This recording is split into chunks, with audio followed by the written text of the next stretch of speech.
What? What? What? What? What? What? What? What? What? Why can't you? Why can't you? Why can't you? Why can't you? Why can't you? Why can't you? Why can't you? Why can't you? I did this. Why can't you?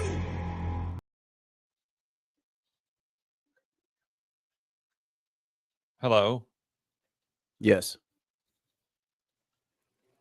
I thought you were introducing it. It's your show. It's what? It's Bin-ner Table. This is your show. You're supposed to be. What are we doing? It's food time. You're supposed to be Food time. leading the charge here. It's Wednesday, right?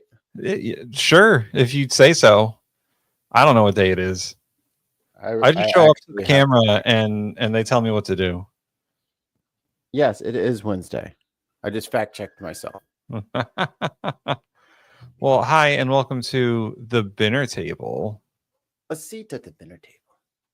A seat at the Bin-ner Table with with myself and Mikey, where we watch food videos and make ourselves hungry. I just had a double bowl of cereal. First half Raisin Bran, second half blueberry something Cheerios. We get them for the kid. Oh, I see you're eating Kira's food. She doesn't like them. She doesn't like them? Ooh.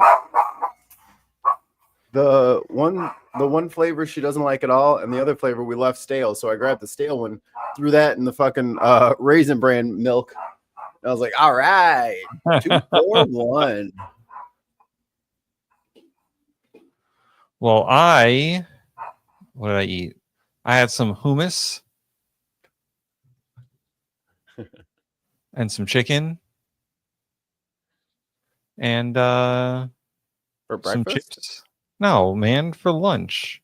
It's lunchtime here. It's only 11 o'clock time. It's noon. Incorrect. No. It's noon on the East Coast, the best coast. Yeah, that's why it rhymes with best. Yeah, that's why it rhymes with best. East is the best, man. The beast from the east. In California, they're too smug. I'm just going to point that out. There's other parts of the West that aren't California. Like I'm west of you, and I'm better. No, you're in the middle of the country. You live in the middle. The mid-best. No. That's what they call it. It's just... I live in the mid-best. Chicago in the mid-best. Muttley says it's 5 p.m. Another wrong person. I mean, I don't know. Two of you can be wrong at the same time. I'm in the wrong place. Are you a fan of burgers? Nope. Never had them before. Never had them.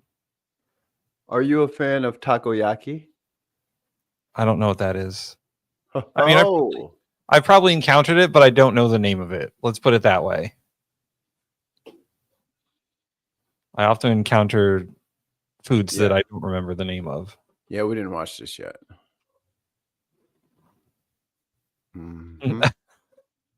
Mikey is mid, confirmed.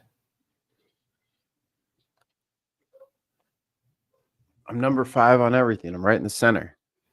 It's all about symmetry, man. Symmetry. Oh yeah.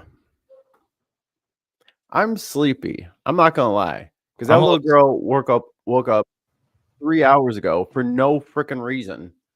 Started screaming.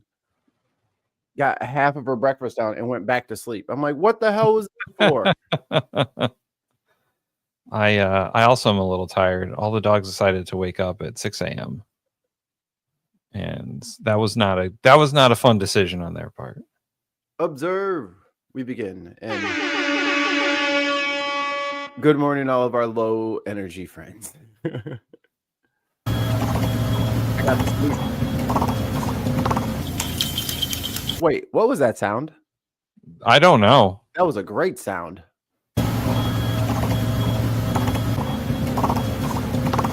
It's gonna be a good day. Damn, girl.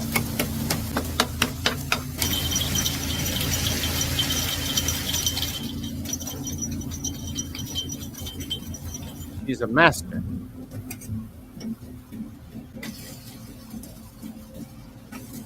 I'd eat it. What a perfect little pitchfork. I mean, do you know what?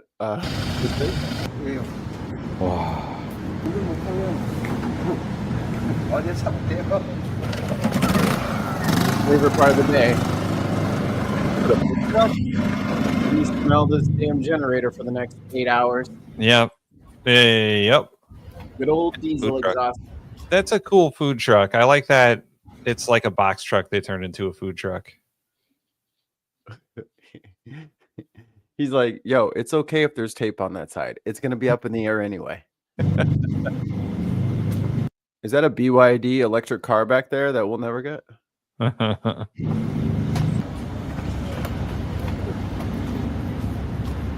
Oh, Tim, that's one of them little bitty ass, you know, like the little work U-Haul things. Yeah, that's what I'm saying. Like, so it's tiny up front.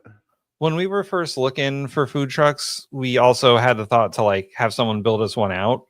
Mm-hmm. And all right, we were going to do like a small U-Haul and have them converted into, because they sell them for like $10,000 once they've been used.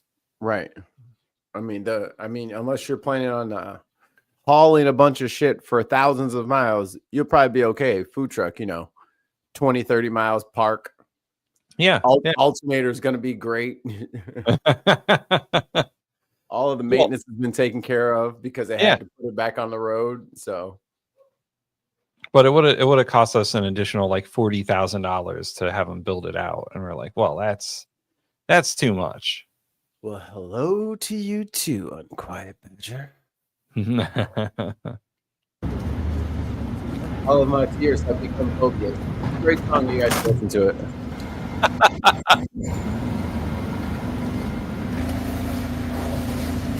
Aha, the drugs.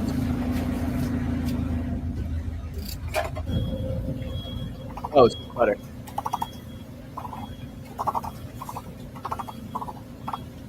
That's a good sound.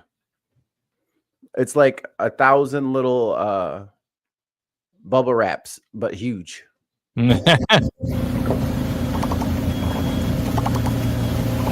Oh, it's such a weird sound.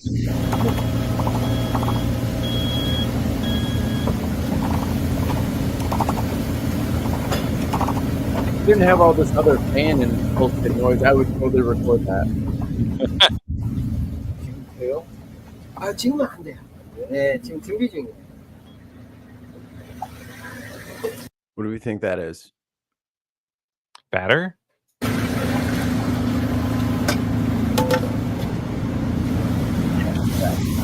Oh, bro got the dough Uzi. What the fuck? Everybody getting it. Oh god. Maybe egg? Maybe. Hey, Sarah.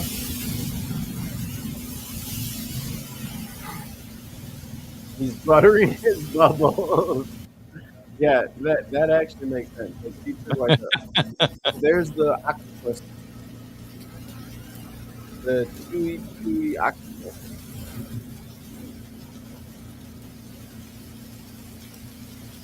Oh, where's the Genesis? That's what I call a sloppy work. Yeah, it looks sloppy. But you just missed the layer of butter that's on everything. Now, what if you put bacon in there instead of octopus? I'm guessing that's egg. I'd probably still eat it. I don't want to eat octopus. I mean, they eat a lot of octopus over there. I know, that's not a good idea. When the cephalopods make their rise to the surface. Well, I mean, at least they're not eating dolphin. I'd actually eat dolphin if I had the opportunity. Dolphins are really cool, but it's like a unicorn. I wouldn't want to take it. You ever touched a dolphin? Yes. I mean, tell me that ain't a steak. You know what I'm saying? Where they made the omelet. What that is? These are I've heard them called takoyaki and pakiyaki, but these are essentially like egg and batter and octopus, and they're like hangover food. This will absorb all the liquor, all the Japanese rum or Japanese whiskey we stomach last will absorb. One helper, delicious box truck man. Yes, this is where I'm at, Unquiet Badger. Just realizing how intelligent occupier I won't eat them. Bro, there's a cephalopod army to beat away.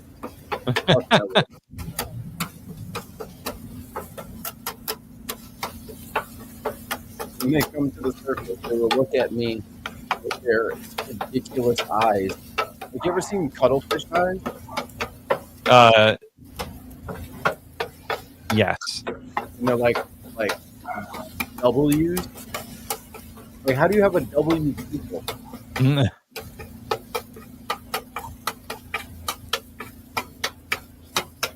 And this is what you should have been doing. Look at how easy this is. He ain't got no setup, no clean. Woo. See what you talking about? What mess? Who messy? What you talking about, Sarah? What you talking about? It ain't messy.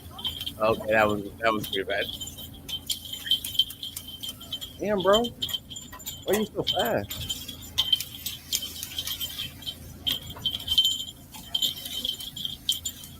God damn. Bro, are you late? Like, why are you going so fast? Sir. I'm not even getting a good video of you making my food for me because I don't have the resolution. My FPS is only 60. Slow down, sir. Just a blur. Oh, let me just unlock my phone and take a video. Oh, he's done with the whole tray. God damn.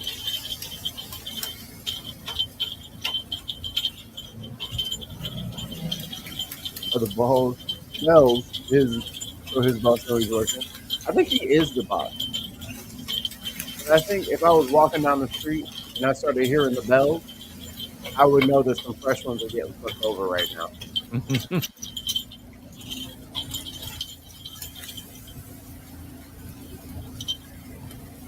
What you doing? You moving? Hey, quit giving people extra fucking. No, y'all saw that. You giving somebody extra octopus. That's bullshit. Somebody's getting and somebody's not getting.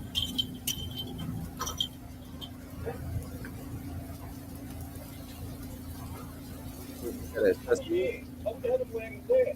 kind of dark though. Maybe it's canola oil. You said that's a martial art, right? Oh, you. Hey man, give me your wallet. Jingle, jingle, jingle, jingle. I'm sorry, man. I didn't know it was you. Okay. What is that tool called? Man? I just call it it's a dough scraper. I'm sure it has a better name, but that's what you generally call it. Hey, it's usually for like cutting dough or scraping it off a counter or something. Oh yeah, that's right. That's a baking dude. Yeah, I just call them scrapey guys. Yes. News from Craft Park. Scrapey guy. Damn. Oh man, those are perfectly cooked. Yes. Definitely knows what he's doing. I wish he showed kind of like how his like stove is set up. That little thing there, a little range.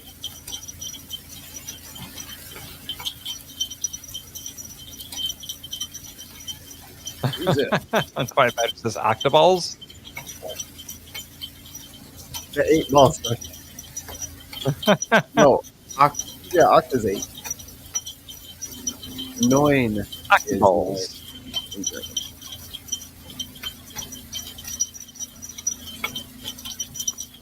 You know what 5 is in German? No. Ooh. I didn't make that.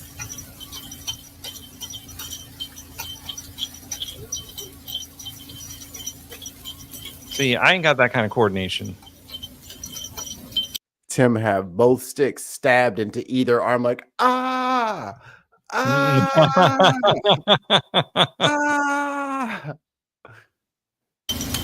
That's why my food truck made grilled cheese. All you had to do was flip it on the grill. Once. We're here on the scene of a bloody incident. Man has crucified himself making squid balls.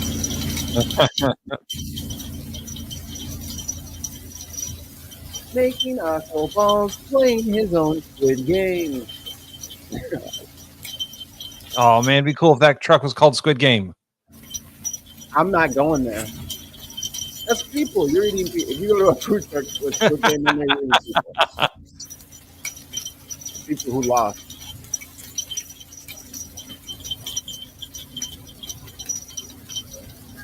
Is everybody done with Squid Game? Can we talk about Squid Game yet? Everybody caught up? I mean, I watched all of it. Are you a mod on what's it called? On Twitch? On Twitch? Yeah, I think so. Oh, I see what's going on. Yeah, give me 1 second. Oh, I have to log in. oh, let me see. I gotta give Sweet a ring. There's Sweet. Or on Twitch, you get a sword. Yeah, I think I have the sword.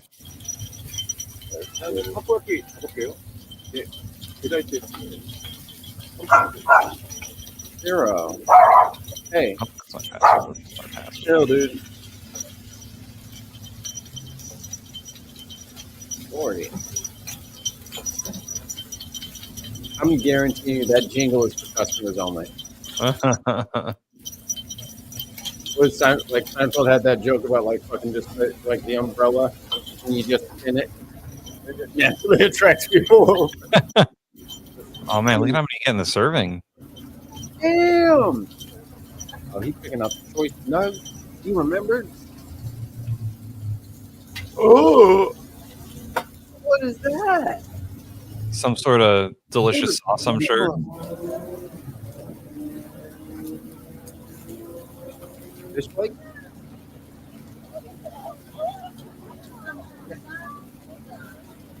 We didn't get a price. And he got the little lantern.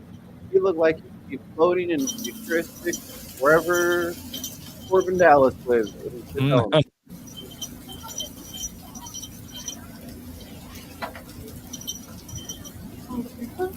My non-stop. PK hydrate.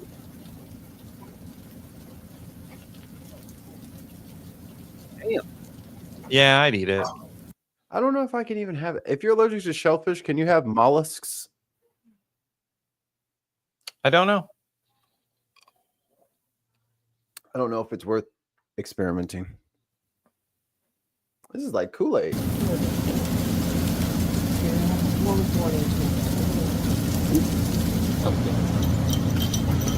Idiot Americans go there. Ah, sweet ice cream. I'll take 5 scoops of your ice cream.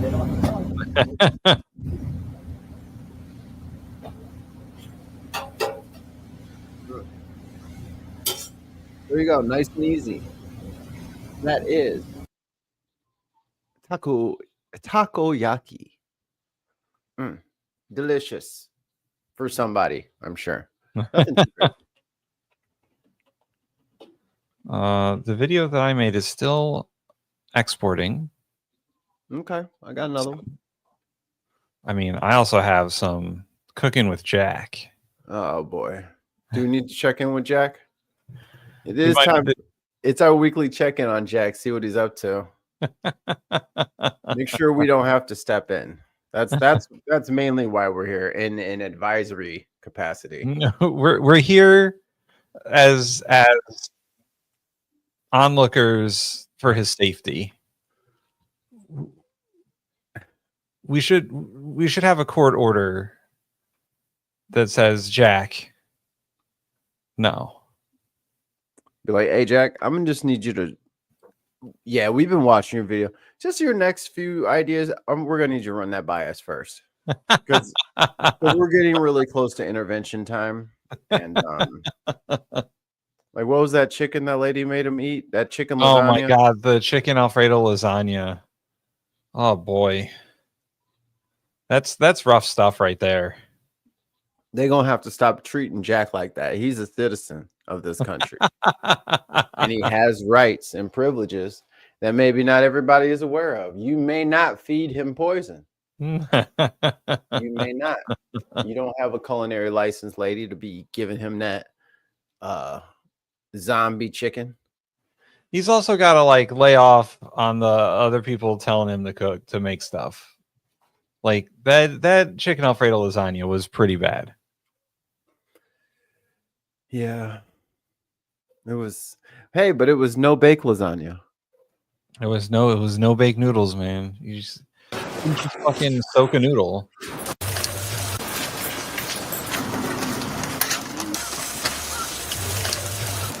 Tim pump fake, y'all. Sorry. Tim acted like all y'all were just sitting there looking at our dumb faces. I thought you were pulling up the dude. I'm trying to find the one I wanted. Oh. I'm like, Tim over here editing the video. Playing Street Fighter. If I was playing Street Fighter, I'd be saying fuck a lot more. I don't like, I usually just laugh. I don't know. Maybe it's because I'm getting old, but like, I can't even get raged out. Like, I'm pretty sure I got cheated yesterday. Like, it was pretty obvious. I was like, every time I move, interesting. Okay, what if I just jump? And then, like, every single time I would, like, do a certain button, instantly DI. Instantly, I'm like, oh, okay, let's see how this works then. What else does it do? I had a guy jump left trigger me the whole time. Oh my god. And it was reused, so he just kept doing heavy kick.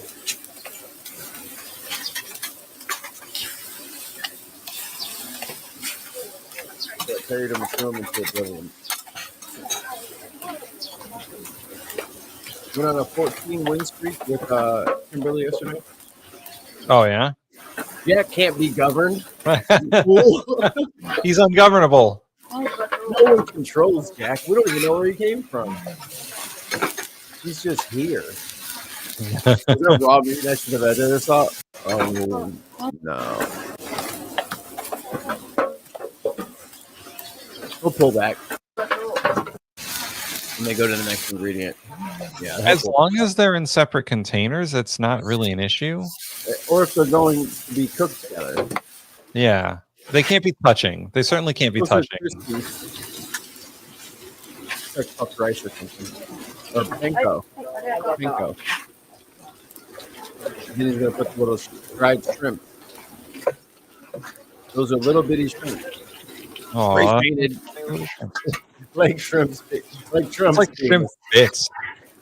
Shrimp penis on it. Onion. Oh no! Onions in the chat for Mikey. No, it was actually I can't eat this anyway. Because of the shrimps. The shrimp, the little sea roaches.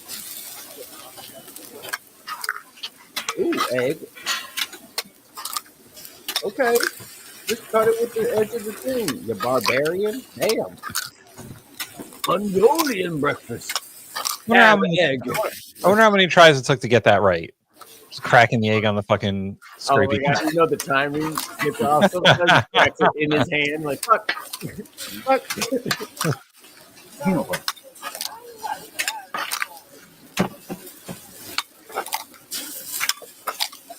I think this is the most the onion emoji has ever been used. Yeah. And now the 2Ds are gonna come out. Most obscure emotes in a single chat. We had 3,000 onions in the bin podcast. No, then we'll go up with our suits on, which are actually t-shirts that look like tuxedos. Oh yeah, a tuxedo T-shirt for sure. Because none of this shit is real. Oh, dude, we should have a tuxedo t-shirt with like green around the outside, like a green screen.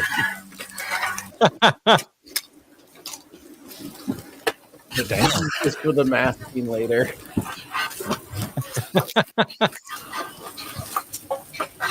Here we go. Where they at on Instagram? I don't know if I follow Sweet on Instagram. Well, I don't want to put your business out there. That's why I didn't. I was like, he'll realize that I can't put that because his name will be there.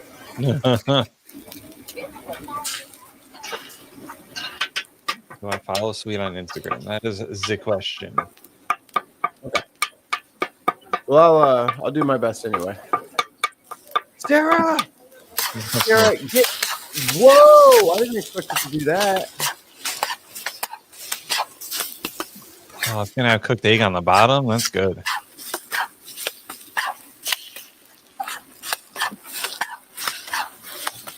I'm not gonna front. His flipping is quite impressive.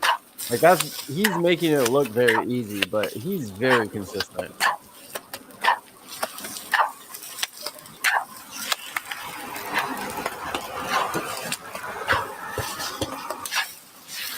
All right. What is going on here? The puns have taken over the chat. Oh, I now follow Irish Sweet on Instagram. He said, "Look at his bug pictures. Oh, they're nice. He's got some good ones. He's popping all the yolks."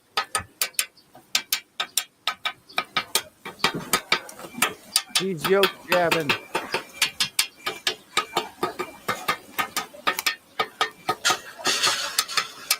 We should get a jingle for his spatula thing. The other guy had a jingle bell. Where's your jingle bell, sir? Yeah, right.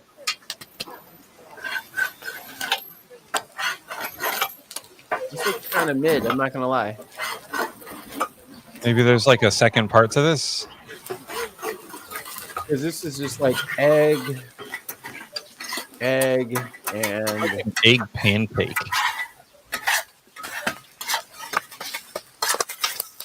oh yeah, he put the panko and the shrimp bits in there. I forgot about that.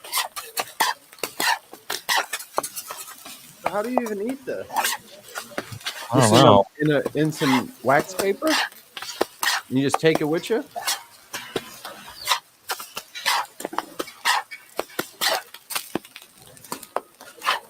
Because I mean, it would imply that it's made for like eating on the go. But how do you serve this to somebody? I don't know. I'm thinking like maybe it's part of like a sandwich or something. That's why they're all square. Maybe they're gonna slice it a couple times. I really each need to see the individual end product. I need to see where this goes. Yeah, how do you plate this sumbitch? Because it looks rough. I'm not gonna lie, not great. He got another tray going. Man, they got like 2 whole grills doing this. Oh, you dirty bitch! You dirty Jezebel! Where did you have barbecue sauce? Or some sort of hoisin? Maybe that's yeah. It looks like a hoisin. That's the consistency that it is. Maybe some molasses in there. Yeah. Brown sugar, maybe. I kind of like when they don't tell us what's going on. Or, Tim, that's paint. Old varnish. Okay, we have maybe a super chat from Allie, 2 British pounds. Can Mikey eat that, or are there onions on it? There are green onions in it, and Mikey also can eat shellfish, which we're pretty sure is in there too. You're kind of quiet, Tim. Mikey can't eat it because it's got onions and That's shellfish. a good volume. Thank you. Gee, I'm like turning everything up, and I'm like, mother bitch.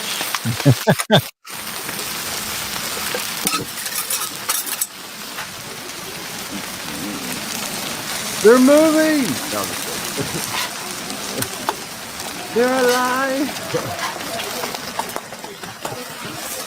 I'm guessing that's like those like shredded fish flake thingies. I don't know if I'm into the shredded fish flake thing. They just be trying to like make useless shit.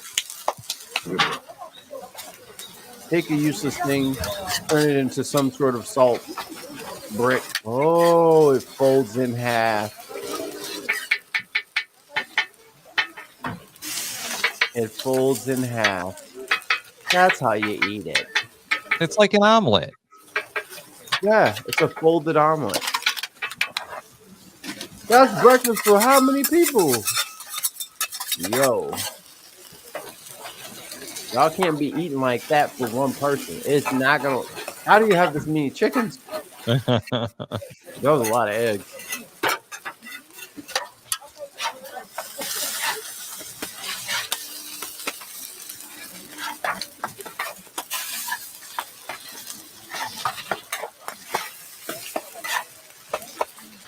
I'm talking about she got cases of eggs back there, Tim.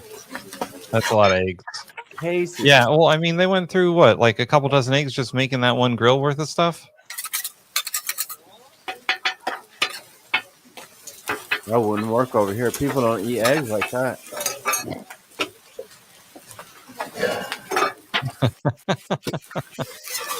Oh my god, I would eat that big time, but right now I am starving.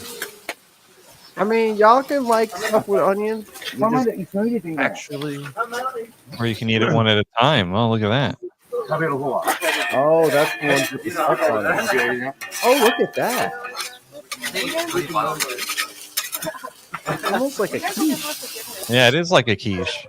It's a quiche sandwich with shrimp. I think they're giving us something new.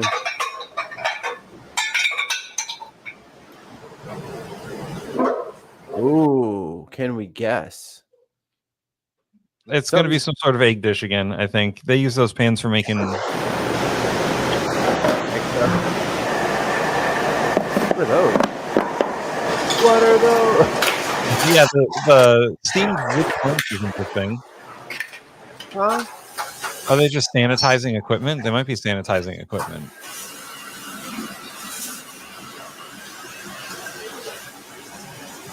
I don't know what that is. What is that?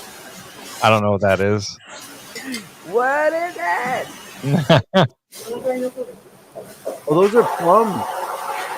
Oh. And then she All right. said, or apricot. And she's taking the pits out. Testicles. Bye, sweet. I'll show everyone your insect photos.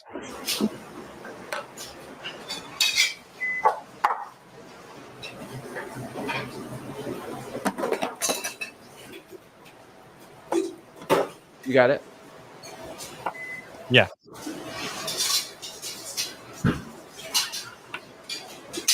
Some bacon.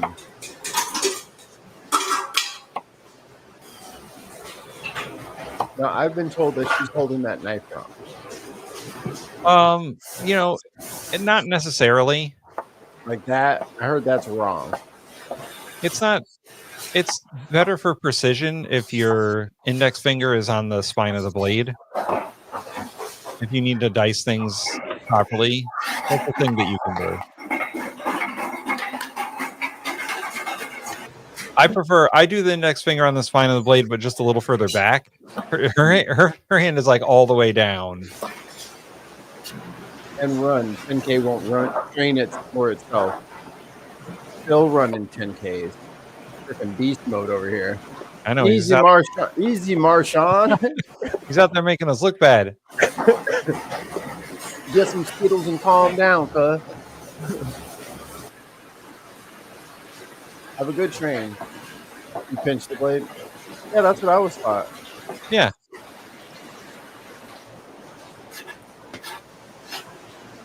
Wait, that's a fish? It looks like it's a dried fish. Like a salted fish. What the hell? Or roasted. It could have just been roasted.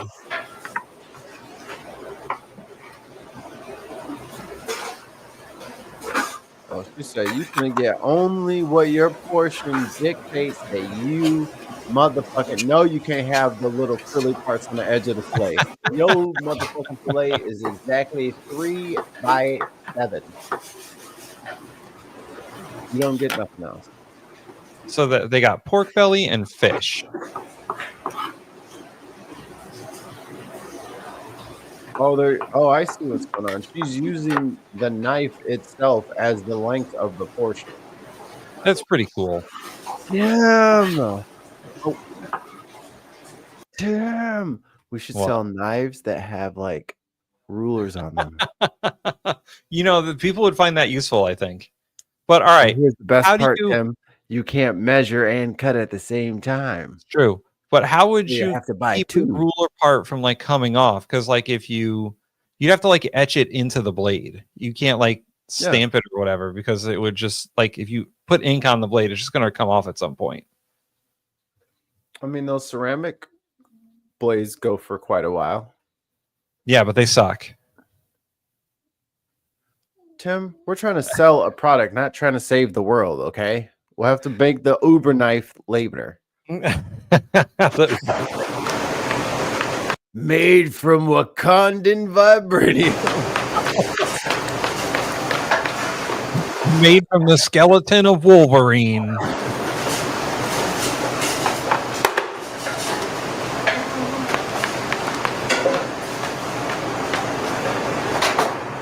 That's a lot of egg. Yo, they got them motherfuckers in mop buckets. Yeah, they got eggs by the bucket. Buckets of egg is crazy. That's what I'm going to call my cookbook. Buckets of egg.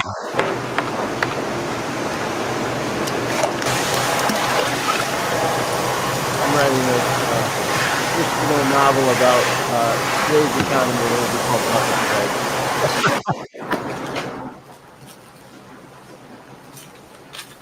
Those are chili peppers. It's like cilantro. Some cilantro. Gross. Absolutely disgusting. Whatever Beef that sauce? is. Oh no, shrimp fry.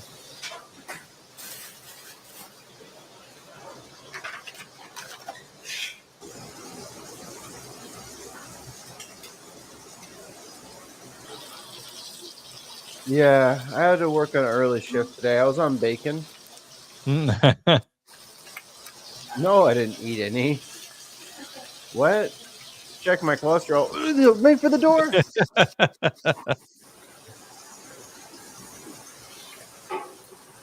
Yeah, dude, I want to be on the bacon station.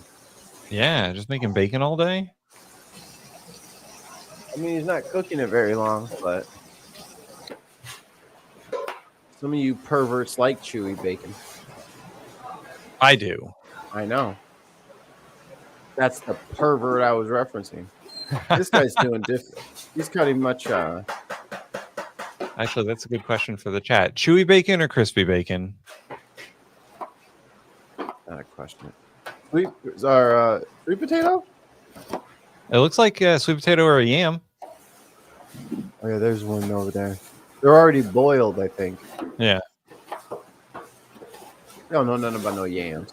They don't know nothing.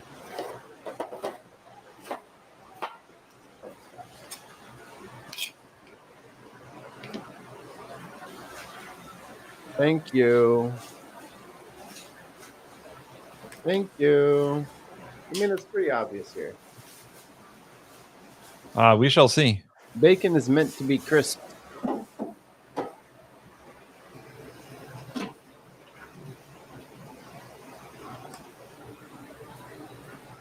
Man, I guess homeboy ain't stealing bacon. They got this man weighing out the potato. They got him scaling it out. I was like, no. There, I put the question in the chat. What's the best bacon? Chewy, crispy, or burnt? If somebody says burnt, just go ahead and unsubscribe. Because I'm going to find you and I'm going to dog you out. No, I'm just playing. You can like your bacon however you want, as long as I don't have to cook it. Perhaps they left it chewy because they're going to put it in an oven, cook it the rest of the way in the oven. I tried doing the hot water bacon a few times. It's all right. The hot water bacon is all right. It reduces the oil splash, that's for sure. Yes. Oh, this is the guy you do not want to piss off. Yeah, or touch for the rest of the day. The guy fucking taking the seeds out of the peppers. Man, he'll hit you Just with that throw the pocket seeds at sand. you. Yeah. Dale Gribble style. Yeah. That's the new name of the network, the Dale Gribble Appreciation Podcast. It's a nice ass food processor. They always have sick ass appliances out east, though. Yeah. Okay, I like those.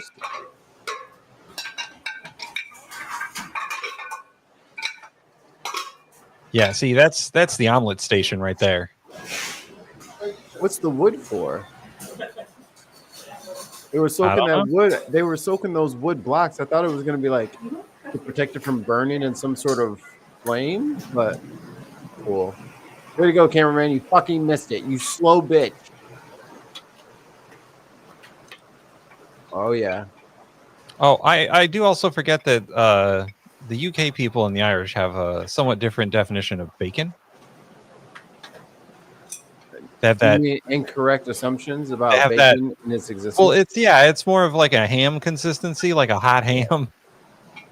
We and the chat and the world have spoken about the crime that is the hot ham, brother. Hell no, hell no. Superior culture. We live in a shithole country. What is they got? Just goes into a machine.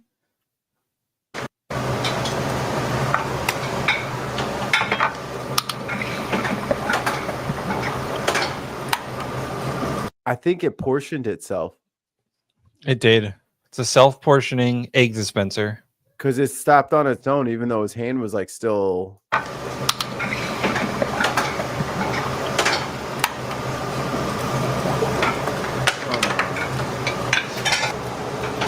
Not on the conveyor. Oh, they're gonna do this like Pizza Hut. Yeah. Where you just like the oven has a conveyor on it, and then you just kind of put it in the oven, and it goes through at 8 minutes perfectly. Yeah, they're making the world's most efficient omelet. Damn. So they probably just did like an hour of prep, and they're about to make 1,000 omelets. Yeah. That's crazy. What's y'all doing? It's a conveyor. It's a conveyor stove too. That's so crazy. Oh, the burner. Oh, so maybe it's to hold the stuff back. That's why they got the wood block. Maybe in case they need to pause the line. Oh. No, this is genius.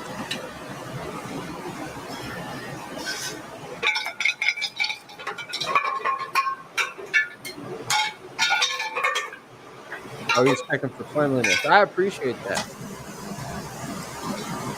Oh, damn. Oh, that's what the wood thing's called. It's to keep the omelet in omelet mode. It's like when you put the crock strap across the ankle. You put the crock in the sport track mode.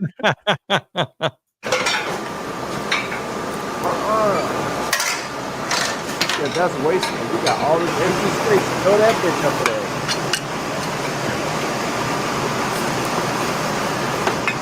Man, look at that egg roll jiggle. Okay. Damn, it's like perfectly cooked.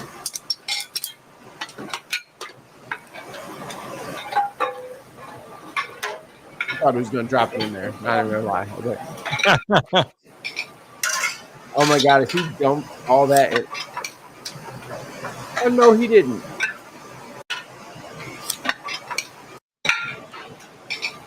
Did he just flip that? There's no way he just flipped. I think there's egg yolk in there. He flipped it with a fucking thing full of yolk? Are we crazy? Like, I don't know. Yeah, he did.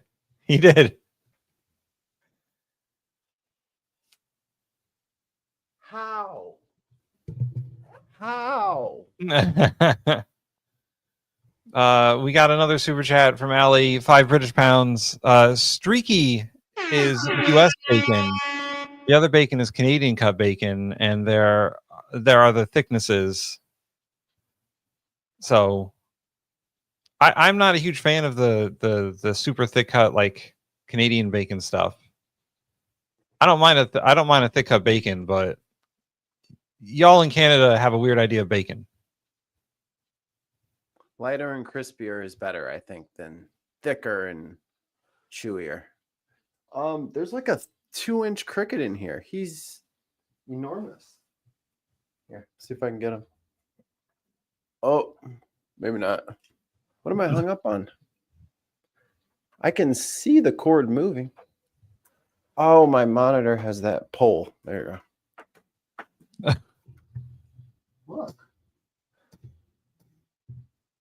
Ooh, maple bacon. That's good stuff right there. Turkey bacon's not bad either. I've had some turkey bacon. I don't prefer it, but I'll eat it.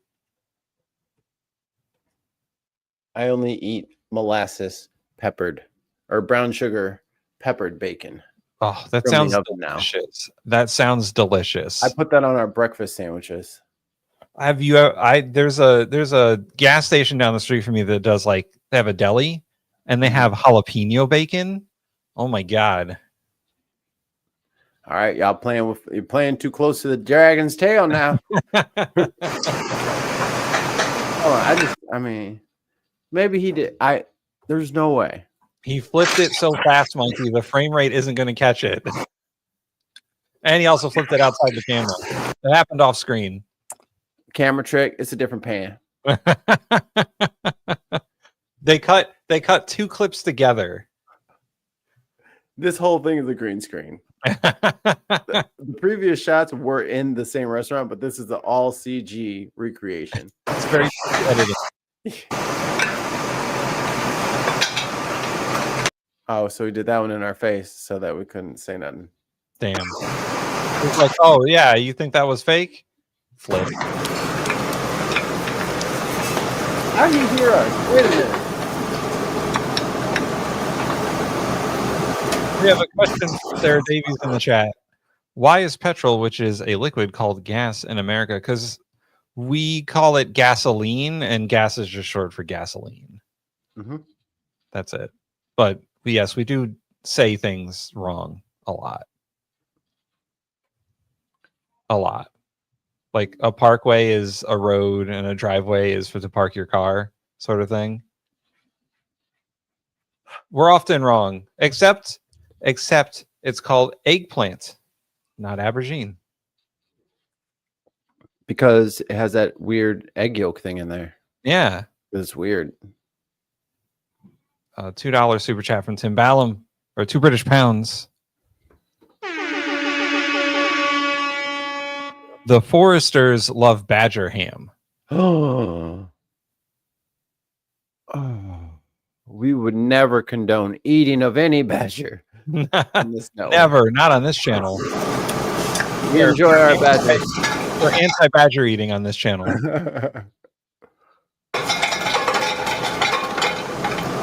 Thank you.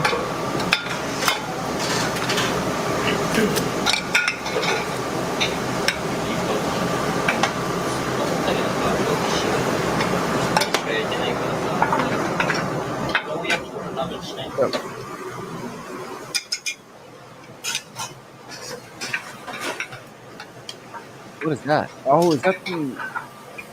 Never did find out what they were.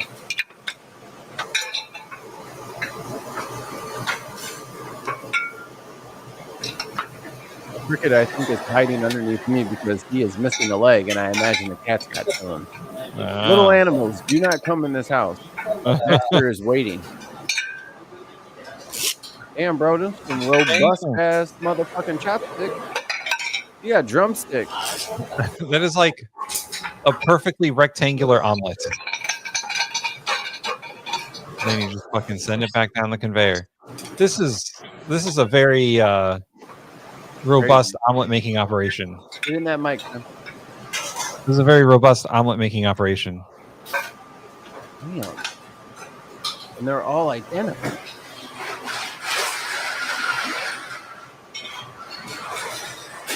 You put a cooling rack.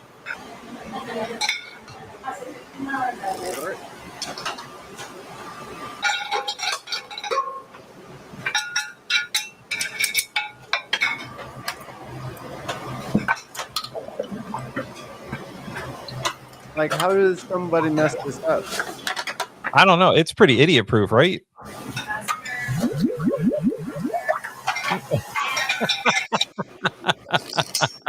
I'm sorry. The sounds coming out of this kitchen are fantastic. What was that again?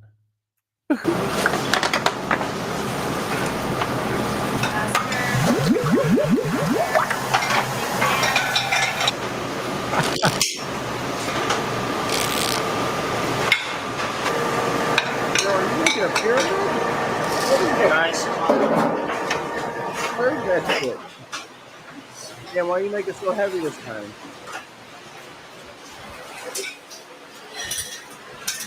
Oh, we got fans working on it. What is that? I hope that's not potato.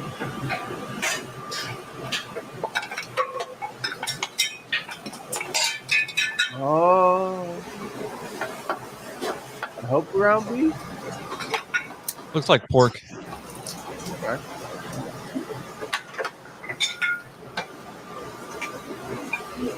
Why y'all keep doing it out of camera shot? I'm supposed to learn if I can't see.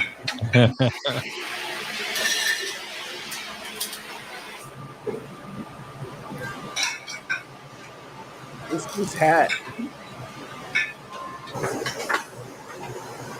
Ew.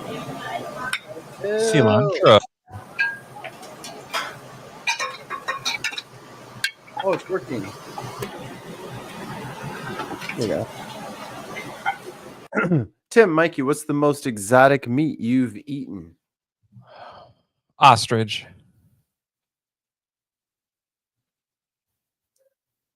I don't know. I've had ostrich jerky. I've had elk and bison. Seafood wise, probably I don't know. I've had octopus, but that's pretty common for like Italian people. Calamari is pretty common. You ate a gazelle? Oh, damn. We do not eat gazelles. They're too pretty. Kangaroo burgers? I don't think I've had any of that stuff. Frog legs? I haven't eaten that stuff either. Ostrich here too. I had an ostrich egg as well. That's one big egg. Sarah's eating horse. I've eaten enemies. I haven't eaten anything crazy. Probably elk. Elk or bison. I mean, they're only made it here. So.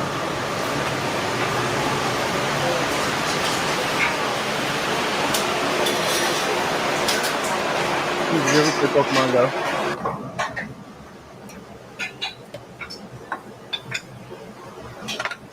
Tim, did you ever play Pokemon Go? Yes. Did you know the North American exclusive Pokemon No. was the Tauros Oh. because of our bison? Now here's mine. Yeah, but still, the bacon to egg ratio is kind of crazy. Yeah. That's a lot of egg.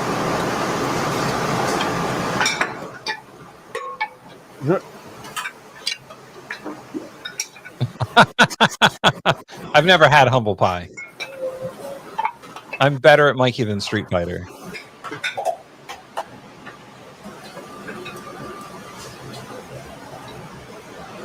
No, they got the little eyes. I don't know. I don't know if I could eat those. I wouldn't eat that. That's probably too much.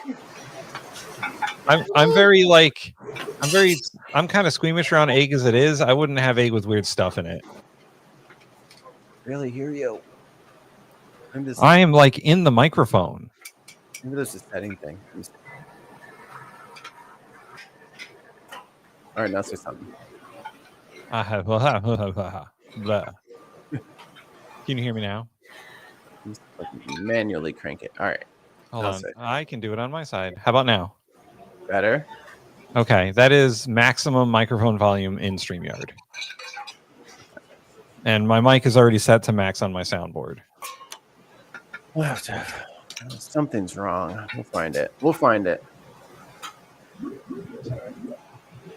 There's that egg sound again. Oh no. Oh, the eggs have become sentient. The egg hive mind.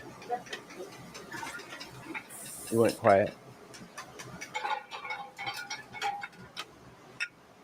Eating Elvers in an omelet with bacon. What's Elvers? Boar, black boar. I would eat boar. Kangaroo, alligator, pheasant, buffalo, water buffalo, and horse and crane. That's also my wild pigeon. Can't hear you. No.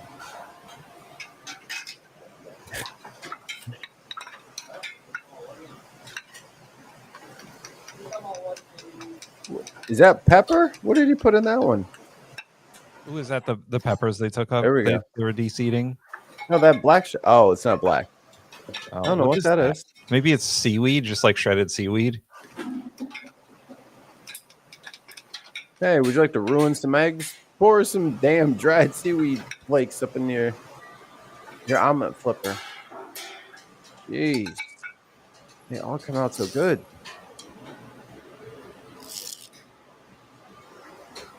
I think those are drumsticks. Oh, the fish egg sandwich.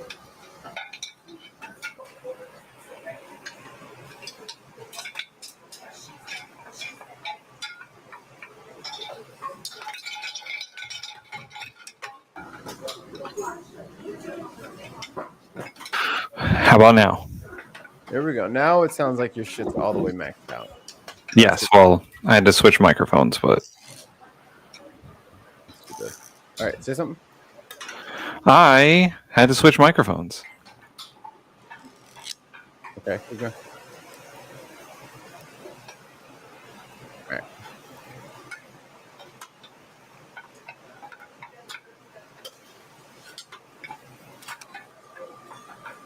Apparently, I'm too loud now. Maybe it's a you problem, Mikey. Maybe it's not me. Maybe it's you. Every time my audiophile self tries to help someone, they ultimately get paranoid, and I'm the one who magically can't fucking listen. I've had to turn down the video 3 times because we can't hear you. So, no, it's not me. See, the chat says it's not me.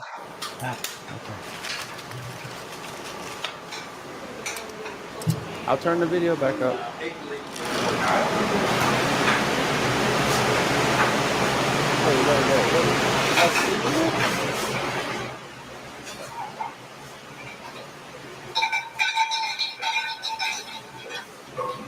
Now, why are they rolling them?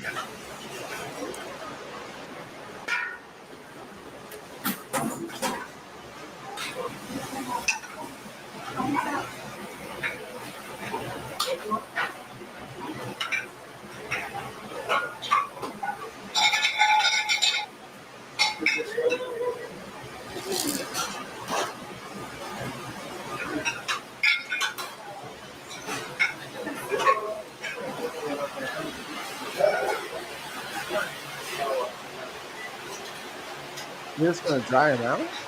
I think so. Maybe.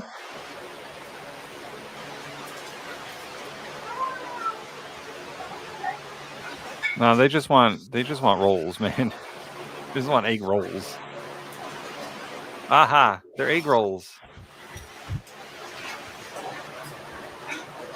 Excuse me.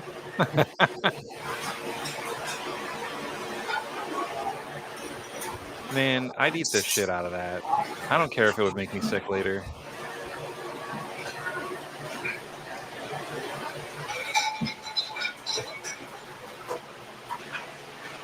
All right, guys, it's payday. Each of you take home a loaf. An egg loaf. Man, they go through so much egg.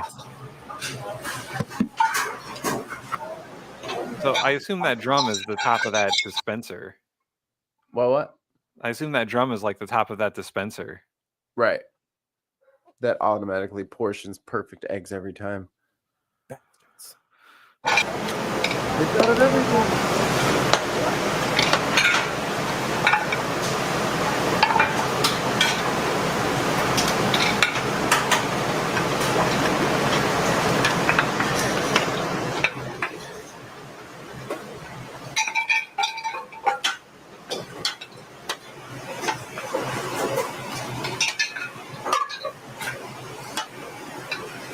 I saw it too. I was like, what the fuck are you? Never mind. Let's stop my video.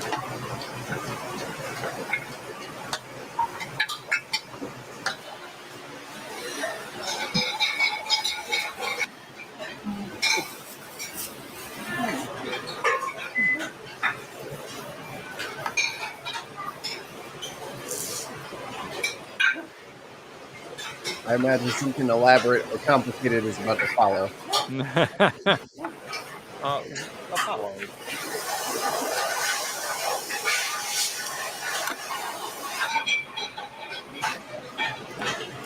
Popsicle stick.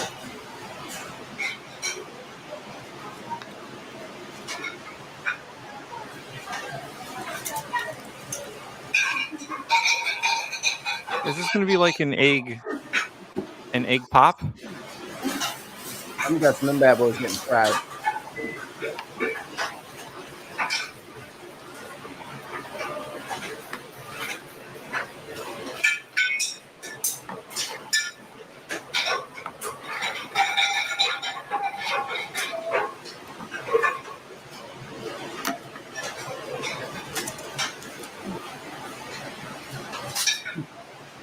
He's like sleepy. He just keeps cutting. He's like, fuck.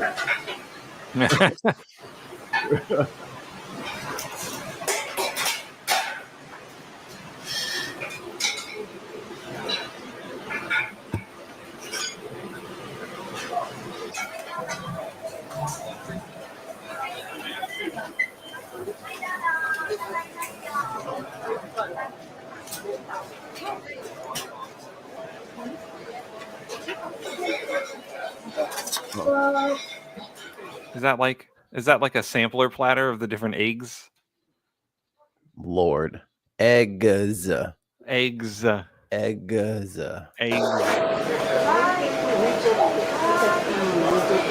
Look at the layers, though. I know. See, if they just incorporated a little cheese in there. One of them had cheese. The one with the bacon had a little cheese. The tiniest little schmidge of cheese.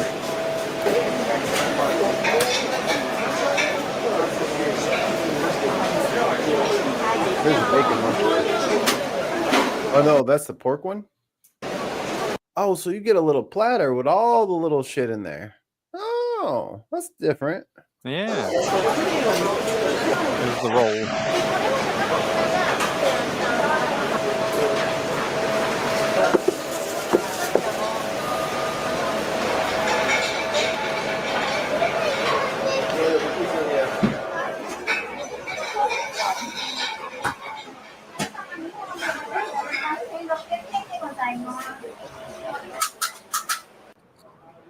All right, Mikey, your fun times have ended. Can barely hear you, but go ahead. Your fun times have ended. It is now Good. time for cooking with Jack. Oh, yes.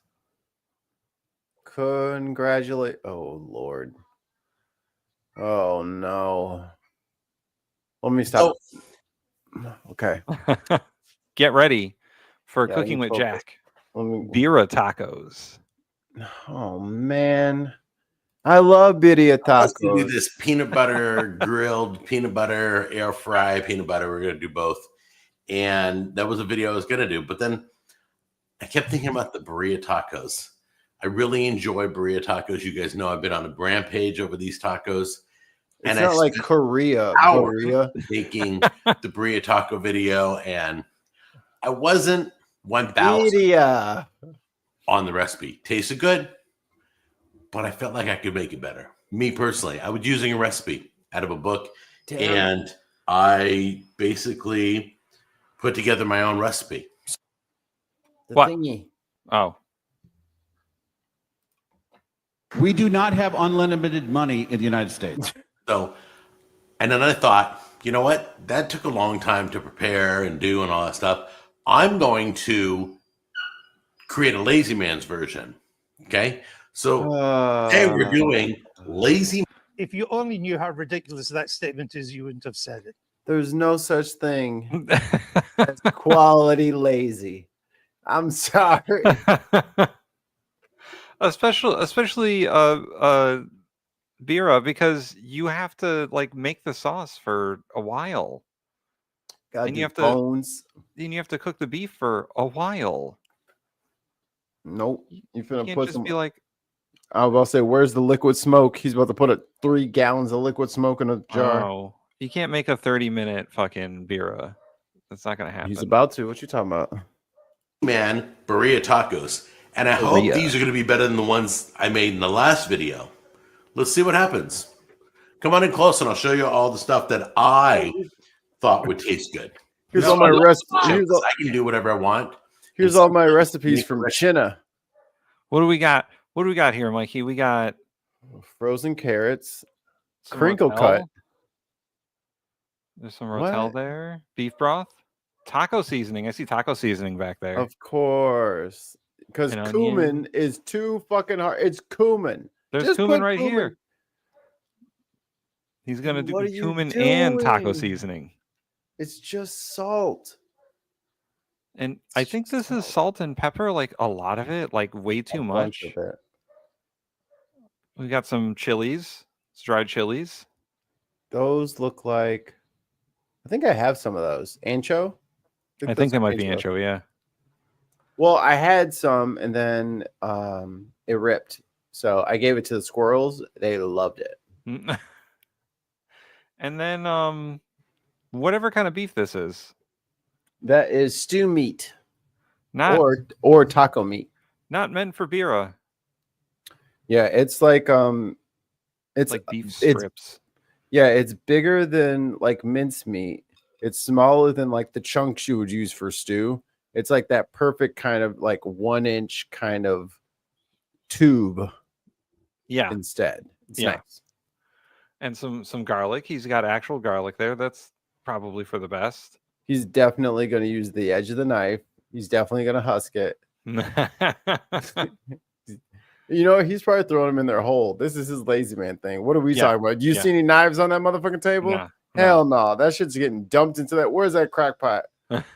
There is an unknown can behind his hand and another. Oh, I can seasoning tell you behind what that beef is. broth. That's green chilies. I can tell. Oh, probably. Let's see. And it's good, but it's not great. Is that hot It's not sauce? Great.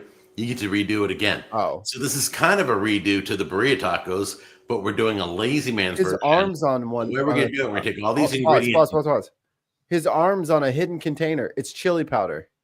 Why does he have taco seasoning and chili powder and cumin? That's just a repeat of ingredients. That shit's literally next to the bottle of it.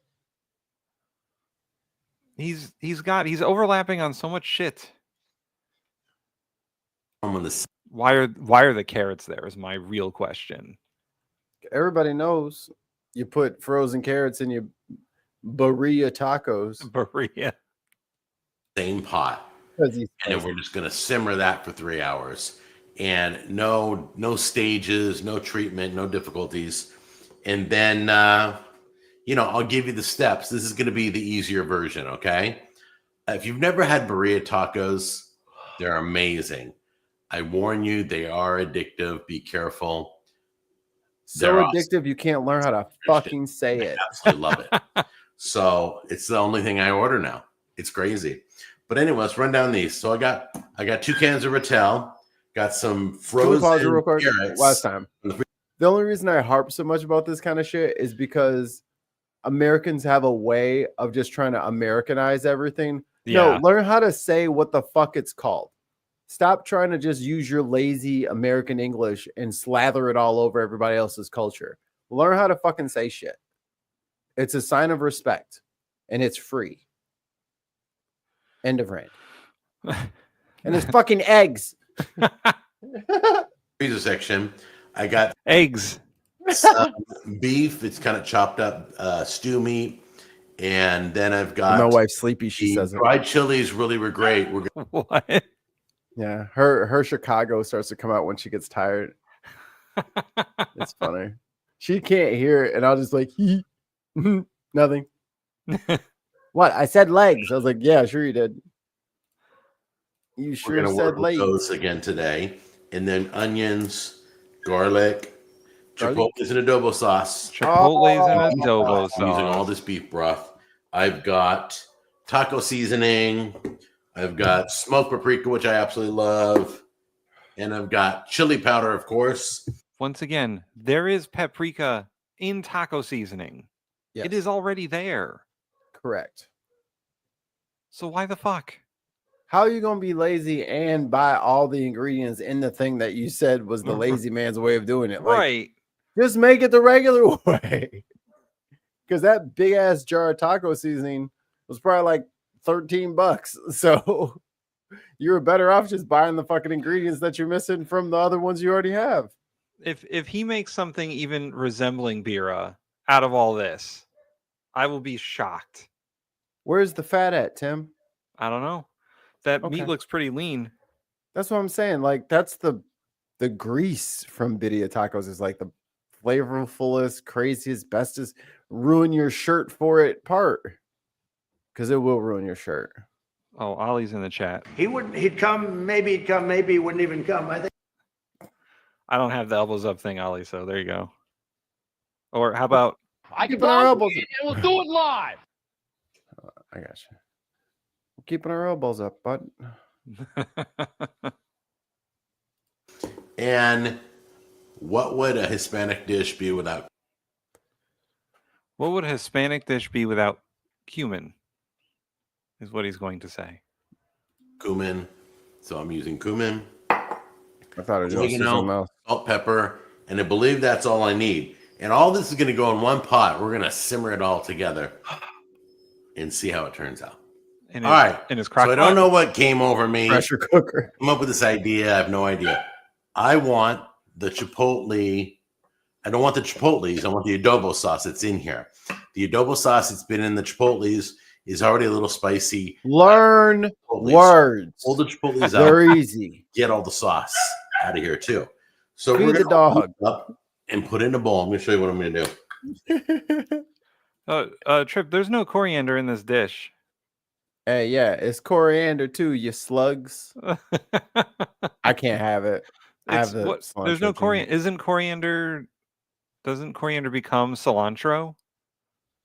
It's literally like a regional dialect thing. Yeah. They're the same plant. Coriander's the seed. And Right, cilantro's that's- the plant. Put this in a bowl. All that beautiful sauce. Okay. Take this. Open it up. What in God's name? What is So I'm happening? like, how do I get the doing? chipotles out? So I thought, I know what I'm going to do. I'm going to take the broth, fill the bowl up. That'll I never rinse noticed all his the hand flavor of the before. sauce, like that. Just a little bit, not all your broth. Just a little bit, and let it soak for a little bit. And let all the sauce broth and get the chipotle peppers out like that. Got it? So now let me go get something to get these out.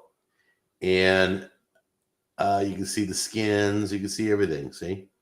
So I'm literally just taking the sauce out of the can by doing it this way. Pretty smart, huh? I'm pretty proud of myself. All No, right, guys. I wouldn't don't be know proud if of you that. realize I'm still using the rock cookware. And it's like the day I bought it. This is the best Your cookware. If fucking you don't know how to enamel get pot. it, Sam's Club usually carries it inside their store, or they carry it online. It's still one of the best values. Little over Sponsored by this $100. I got bullshit? like a 12-piece set. It's amazing. I have never had. It's still look at it. It still looks like the day I bought it. Amazing. So Like yeah, shit. you've used it We like get it. 3 Start- times because you put everything in the goddamn pressure cooker. start with the broth. We watched it happen. I'm literally, once again, I'm pouring everything in here. So let's start with the broth.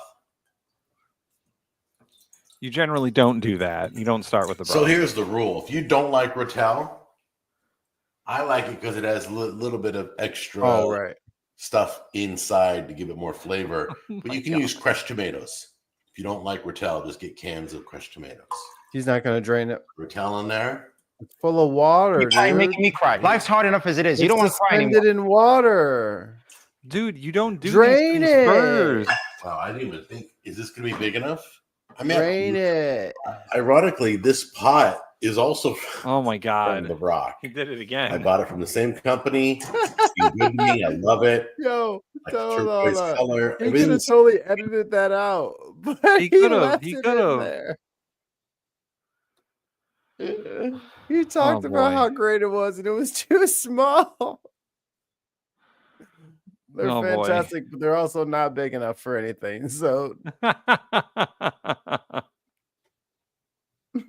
moved into this pot. Okay, so we're up to the meat. We just put the rotel, the beef broth, the all the good stuff. Now for the bad go stuff. ahead and dump our vegetables in. Now I got Whoa, onions whoa.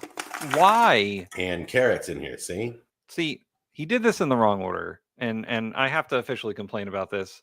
You Yeah. put the fucking onion and the garlic in first, so you can saute it and get Sweat flavor 'em. out of it. Put a little olive oil and high heat, and you want to sweat those onions and you want to brown all that shit so it is very aromatic to give it flavor. And you don't let the carrots thaw. Let them. Don't put them. They're obviously frozen. There's still freaking frost on them. How you? That's flavor. It's flavor. One man's frost is another man's flavor, Tim. I've been saying that for decades, and no one believes me. He's just putting everything in a pot, and he's gonna boil the beef. That's not what you're not That's supposed to do birria that. tacos. No, you have to like. First of all, you get like a big piece of beef, a flank steak or something, and you sear it to get flavor into it, and you season it. You don't just dump it in the pot with everything. There are steps to this for a reason. He's not going to get proper flavor out of it. Don't worry, it's gonna be great with his fucking ice cube carrots in here. Yeah, those onions are probably frozen too. Well, frozen because they're in contact with the carrots. The carrots are kept at like 1 degree Kelvin. I'm just saying they both probably came out of the same section, just in 2 separate bags. Those are frozen onions as well. Because look, he didn't chop. Did he show you chopping any onions? He didn't show chopping the onion. Them bitches frozen. But yeah, he didn't even brown the onions. That's just raw white onion in there. Yeah, and I'm sure That's he's just going terrible. to dump that garlic into. It's going to be raw garlic just dumped into the pot. Well, he's not going to be eating this. This is just to cook the meat in. Now that there But are it's occasions, not going to be flavor anywhere near as flavorful now. there are occasions where you can just like dump the garlic in because it doesn't matter because you're making like a stew or something. But you kind of got to cook the onions at the very least. Nope. They're going to cook in boiling water.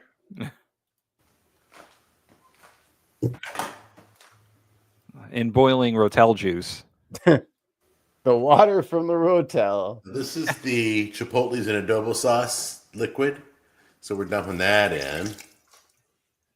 Bro, they sell They do, man. They do. You could have just thrown some Here's bay leaves in our there and got your roast chipotle season- feeling. All your seasoning that I showed you at the beginning of the show. Yo, that we're all right, I dumping gotta that back up a in. second. Your seasoning. garlic is frozen. Do you see how frozen that garlic is?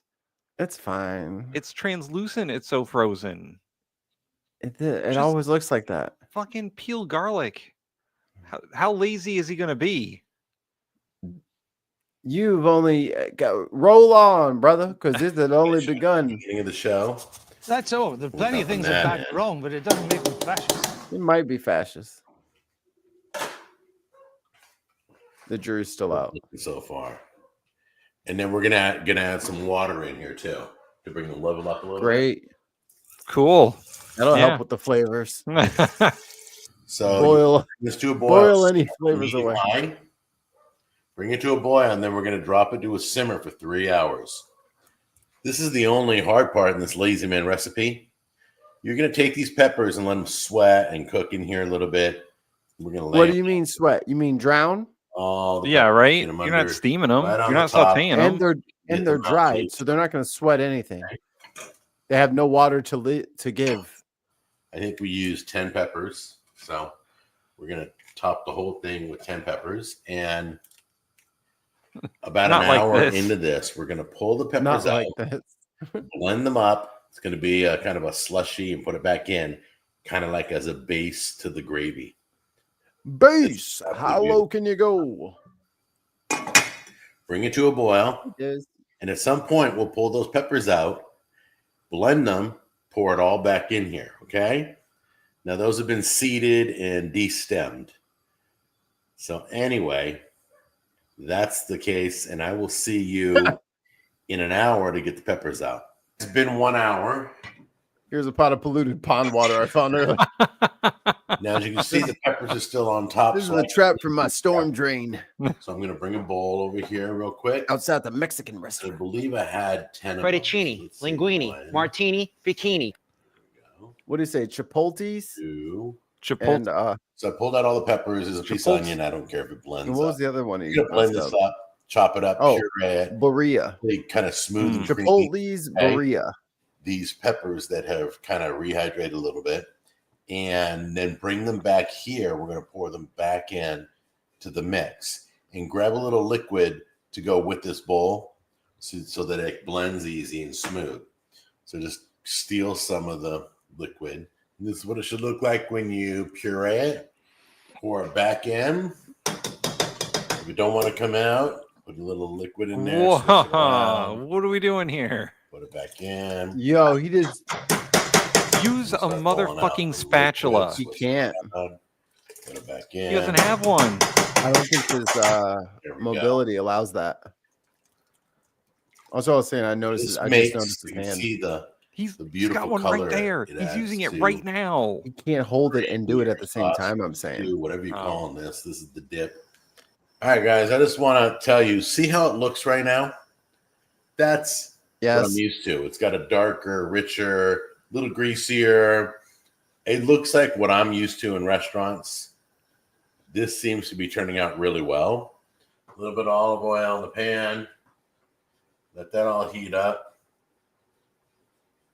Maybe a Keep little more. going, I guess.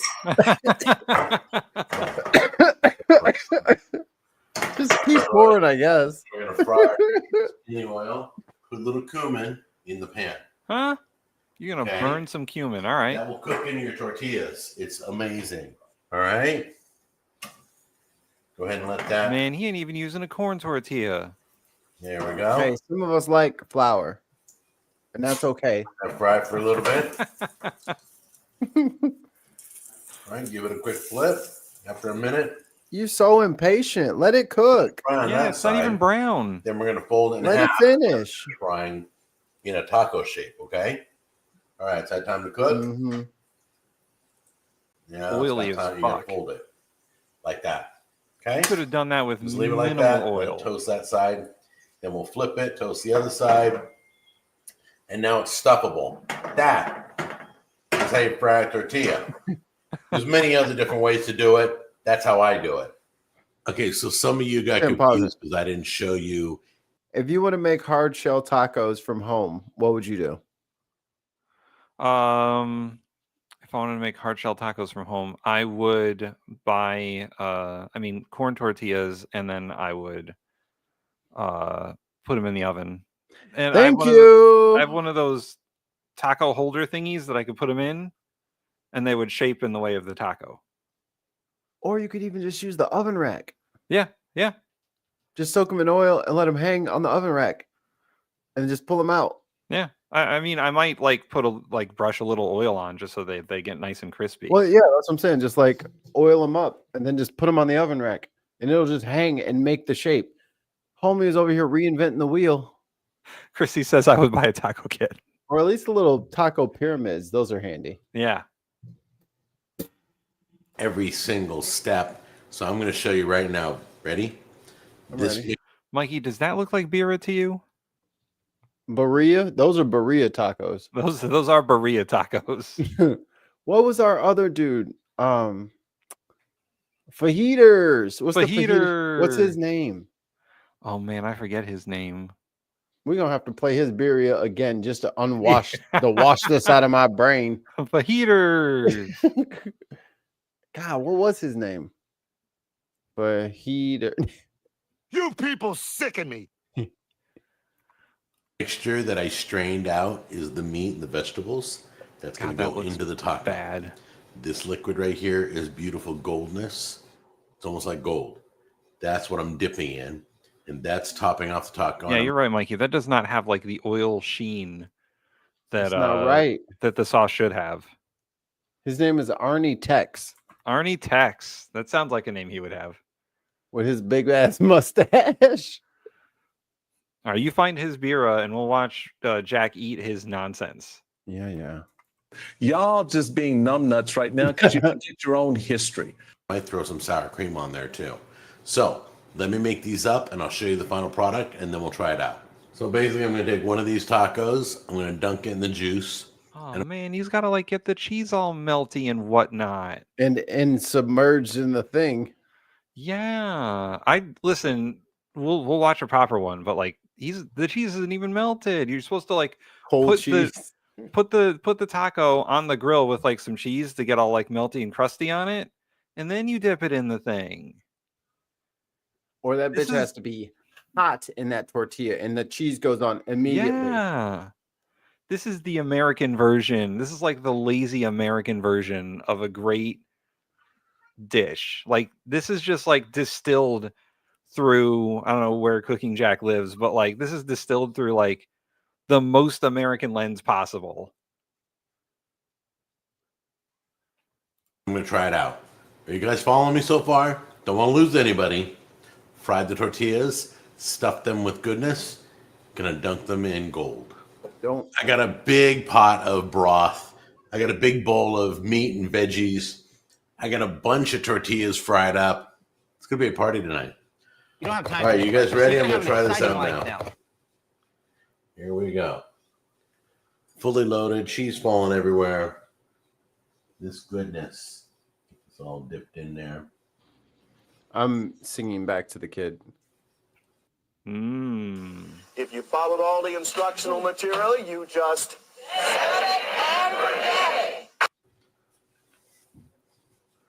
All right, guys. Yep. We didn't even get the Oh, did he not like it? He didn't like it. Am I really informing you? No, I'm not. Jack, you cannot edit the first bite into a transition. No. Into thanks for watching. Nah, dog. You have to take the bite of it. No he way, didn't even Jack. like it. Jack. All right, guys. Yep. Took it up a notch. Used flavors I like. That smoked paprika, the chili powder. I put a lot of stuff in here that I would like to have tasted the first time around. I finally got it the second time around. That's all I can say. I got great flavors in the meat and the vegetables. He even, if you look at the plate, it even looks like he ate both of them. Maybe that footage got deleted on accident. It was like beautiful. Epstein. Easy, man. Easy. Where's the missing footage, Jack? I think, honestly, dude, there's a cover up of a foot. Who's the editor of this video? Probably paid by Big Burrito Taco. In the deep pockets. You can't explain that. Big Taco's taking over everything. Oh my god. Oh my god. Get whatever you need. It's already chopped up meat. Throw it in. You got frozen carrots. Throw it in. That's the lazy part of it all. Okay. And if you got to go Lazy's buy not a good taco thing. shells instead of frying. Hey, Mikey, if you need prayer, just email him. Everybody who cooks that food the way he just instructed them to, you definitely need to email him right now and pray. That's crazy. That's rough, man. Like to not even have your own what Rachel Ray say? Yummers or whatever. Yummers. Like, I mean, Molly says dude needs more than literally prayer. go back because he looks up to his right and it just edits. It's like that's not good. Yeah. It's all dipped in there. Like he's gonna look up to the right, and then he's just gonna be. Oh yeah, All he right, guys. transitions. Yep. He just dissolves. Took it up a notch. Use flavors I like that smoked paprika. Nothing to say. I'm not eating eggs. I'm not eating eggs. Maybe the dog came in and barked or some shit and ruined the whole thing. Maybe they ruined the footage. Man. Chrissy says he needs a bloody miracle, and even then, God would be like, "No miracle is that good." All right, Isabella has the counter. Let's see what Isabella's talking about. Isabella. See, that already looks better. This is what it's like. This is right. Without even seeing the video, the colors are more vibrant. The beef looks like it's cooked properly. There's no frozen carrot. What? To perfect this birria recipe, I finally put lime in. This dude didn't even think about lime. Become one of my favorite authentic Mexican recipes. Tim, cooking with lime means it's not lazy. Look, already she's doing it 100% better than he was. You Searing the meat. You get a big chunk of meat and you cut it up and you sear it. That's first. In the pot. Start by seasoning some beef chuck roast with salt and pepper, then searing it in a hot pan until brown. In a different pot, add in some guajillo, ancho, and árbol chiles, along with an onion, tomatoes, Mexican cinnamon, bay leaves, and black peppercorns. Cover everything with water and boil to soften. Hold on, pause it for 1 second. If we can go back. He didn't have to cut the onion. Right. He could have just dumped, like when you're doing stews like that, you can cut stuff sometimes, but most of the time it's not necessary because you're just keeping the broth or you're going to puree it. But they were frozen. Look at them chilies. With salt and pepper, then searing it in a hot pan until browned. In a different pot, add in some guajillo, ancho, and árbol chiles, along with an onion, tomatoes, Mexican cinnamon, bay leaves, and black peppercorns. Cover everything with water and boil to soften the chilies. Transfer everything to a blender, add in some garlic, spices, and vinegar, and blend until smooth. Pour the sauce through a fine mesh strainer. Woo, that's what I'm talking about. Look at that sauce. Yeah. Holy shit. Until smooth. Pour the sauce through a fine mesh strainer to remove any solids and add it to the seared beef. Oh my God. 3.5 hours. Oh my Beef God. should be fall apart tender. Oh, lady. Lady.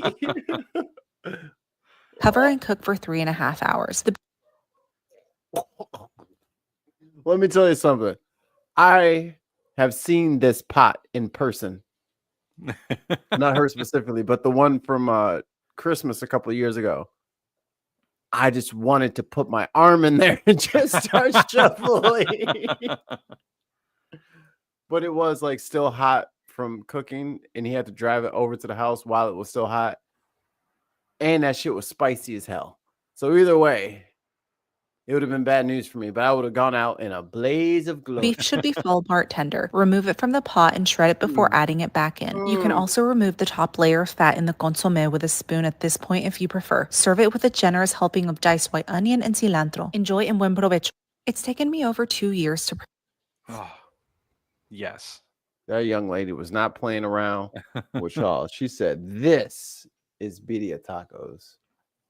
But where's my man, Arnie? Arnie? You got anything to say about that? Making delicious. No, you ain't Arnie. You a fake Arnie. You wish you was Arnie. That's not her. Oh, there he is. In South Texas, barbacoa is a year-round tradition and a must-have weekend breakfast alongside some corn tortillas, homemade salsa, A heater. and dulce, and don't forget the cafecito. Here in the 956, you can buy it by the pound in every city and at every meat market and tortilleria. Even H-E-B sells it by the ton. Real barbacoa is made with cachete and or lengua. And when mixed together, it's called barbacoa especial. That means special barbacoa. You see, the cheek meat is fatty and the tongue is lean, and the two together make the perfect blend, and that's why it's so special. You can buy it just about anywhere in South Texas, but once in a while, we love to make it here at home, and we're going to show you exactly how to cook it perfectly every single time. The two most popular ways to make it at home are in the crock pot or in the oven. Today, it's 8 pounds, so we're using the oven. The most important Arnie, you're a bad person. All right, we're going to move ahead here. Let's see it. I do enjoy some barbacoa as well. That is Actually, this one's not so long. Yeah. We got time. We got time. We got time. I got my video. It's only like 8 minutes though. Okay. It low and slow, since these are tough cuts of meat. This way the fat fully renders and you get some delicious, super tender and juicy barbacoa at the end. The flavors of the meat are so good, you only need a couple of simple ingredients. And in this recipe, we're going to use 8 pounds of cachete, that's cheek meat in English, 1 whole lengua, that's tongue meat, 1 garlic clove, 1 bay leaf, a light shake of OG, that's the salt, pepper, garlic in a perfect ratio, and of course some super good homemade salsa. And we're going to slow cook it in the oven for 6 to 7 hours. Now let's get fired up and start cooking barbacoa. And let's get all these pieces. Yeah, you seen Arnie dance? Out of here. It usually comes in a few or a couple of pieces. Dry off all these excessive liquid that we have here. This is what came in the package. It doesn't have a lot of excessive fat today. That's a good thing. I'm just going to kind of go through here, and if there's any really big chunks of fat, I'm going to take them out. I'm going to separate some of these pieces just to, because as much as you like dipping into the birria sauce and just getting whatever meat is in there, you don't want like all of your picks. You know what I'm saying? Like Art Gristle. I think that was the first gristle. Damn, that was the second gristle. make it a little bit easier to manipulate them inside the crock pot or the oven, whichever you choose to do. See, this is a little excess fat. Now, fat is wonderful. It adds an amazing flavor. But the meat itself has a lot of internal fat too, so it's going to release it. So we're using the APCOG rub, just light, very light coat, because really the flavor of the meat is what's going to shine. And while it's cooking, you don't want a lot of salt, pepper, and garlic there. You just want a little bit. You always want to salt to taste your taco. How much salt goes in there is up to you, not to me. So we always cook. Right. So start tasting this raw meat as you're salting it. Is what he's saying. Don't do that. Tim agrees. Cook it with just a little bit. He says salt it to taste. You have to eat some of that so you know if it's salty enough. Oh no. Bit of salt, pepper, and garlic. Now, Terry and I used to own a little restaurant in San Juan, Texas, and we used to make tons of barbacoa for our patrons in a roaster. So you can also use a roaster, the big roasters. That works too. But of course, we were making a much larger batch than what we're doing here today. We would actually make 3 roasters worth of meat. So all we have to do now is put it into one of these pans. Now, these are the restaurant style type pans, but you can use whatever pan you like, or like I said earlier, if you have a big Dutch oven or any kind of roasting pot, you can do it in the oven like that. And I'm going to pour this little bit of beef broth in here. And I like to use a little bit of beef broth because I want it to be beefy. I want to get some underneath the meat here. The beef. And that's it. We use 1 cup of beef broth. We're going to drop the bay leaf in here. And we're going to drop the garlic in here. Now, this is the whole tongue from a cow. Damn. We're going to go ahead and put this into the pan as well. That's a tongue from a cow? God damn. Cut this into a couple of pieces to make it a little bit easier to trim. And I'm going to get all the skin off here. You don't have to use it in your cheek barbacoa, but we like it in our house, so that's the reason we use it. But you don't have to add it. It's not necessarily part of the whole barbacoa experience in these modern times anyway. Let the cows And I am cook going to the cut it, tongues. like I said, in chunks because They have a it's really voice thick too. and it'll take longer to cook. It'll cook quicker if you break it up into small pieces like that. We have our tongue all nicely trimmed up.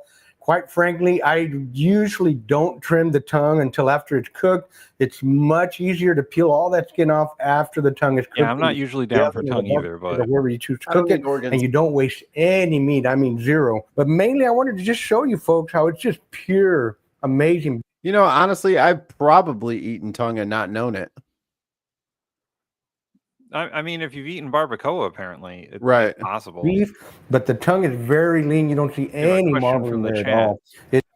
Why is it the majority of Americans cook wearing disposable gloves? Just wash your hands between handling different foods. Those are both good ideas.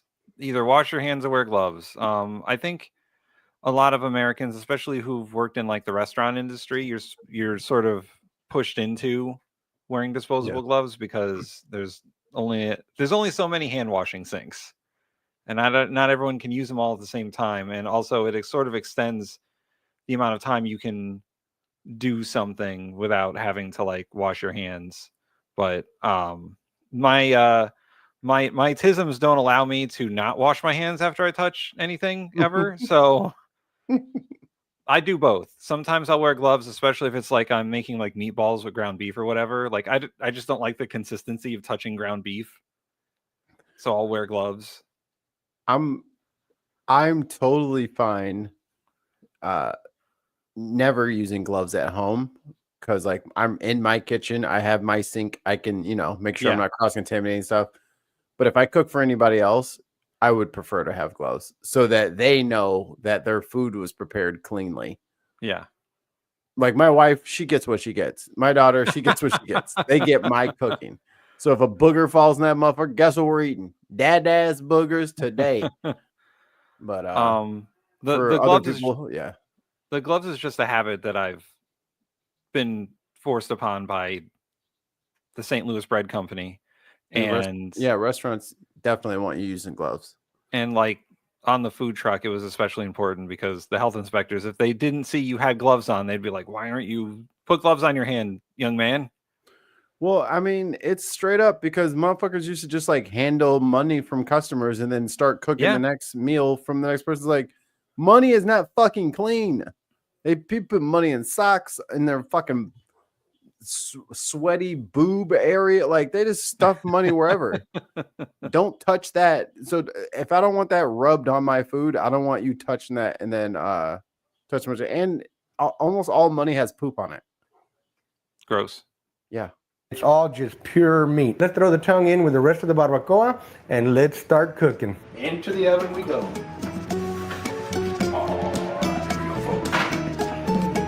Chill with the music though, Arnie.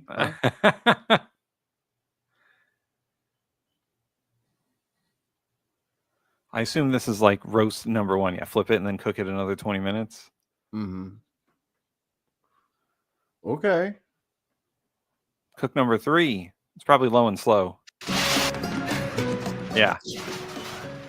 250 for 6 hours that is low and slow. Yes, it is. And I'm hungry, so let's get it on. I bet you are hungry. Really, really you started cooking that shit yesterday. Smells amazing. See how we have a lot of natural broth in here? And see how it's falling apart? That's what you want. A heater. Now, what I'm going to do right now is I'm going to go through here and take out some really big fat pieces like this. We don't want to eat that. It's already done its job and flavored the meat. Look at that. Folks. Damn right. It just falls apart. All right, we're going to get some of this fat out of the way here. Put the meat back in. This turned out fantastic, folks. He must have some fucking temperature gloves. Some of this barbacoa. Yeah, because that shit's got to be hot. That shit is scalding, steaming hot. All right, and I'm just going to kind of smack. Either that or he doesn't have feelings in his hands anymore because he was touching He's a real 250 degree shit. Yeah, you like. Look at that mustache. Right now. You think 250's burning those hands? Use whichever tortilla you like. You know what I always say? Ain't no right way, ain't no wrong way to eat barbacoa. That's for dang sure. It's time to assemble my barbacoa taco. I'm going to take this tortilla. I'm going to tell you guys, these are not homemade tortillas. If you're fortunate. No, I know what you finna do. You finna turn on the range and you finna slap that raw tortilla on there and then it's gonna start catching on fire. You're gonna grab with your bare hands and flip it. Because that's what my wife does. She just fucking bare hands it on the stove. I'm like, baby, we got a pan right there. For you, Just they sticks are it the right on the best. range. These are store-bought. They're still really good. Barbacoa is always better in a taco.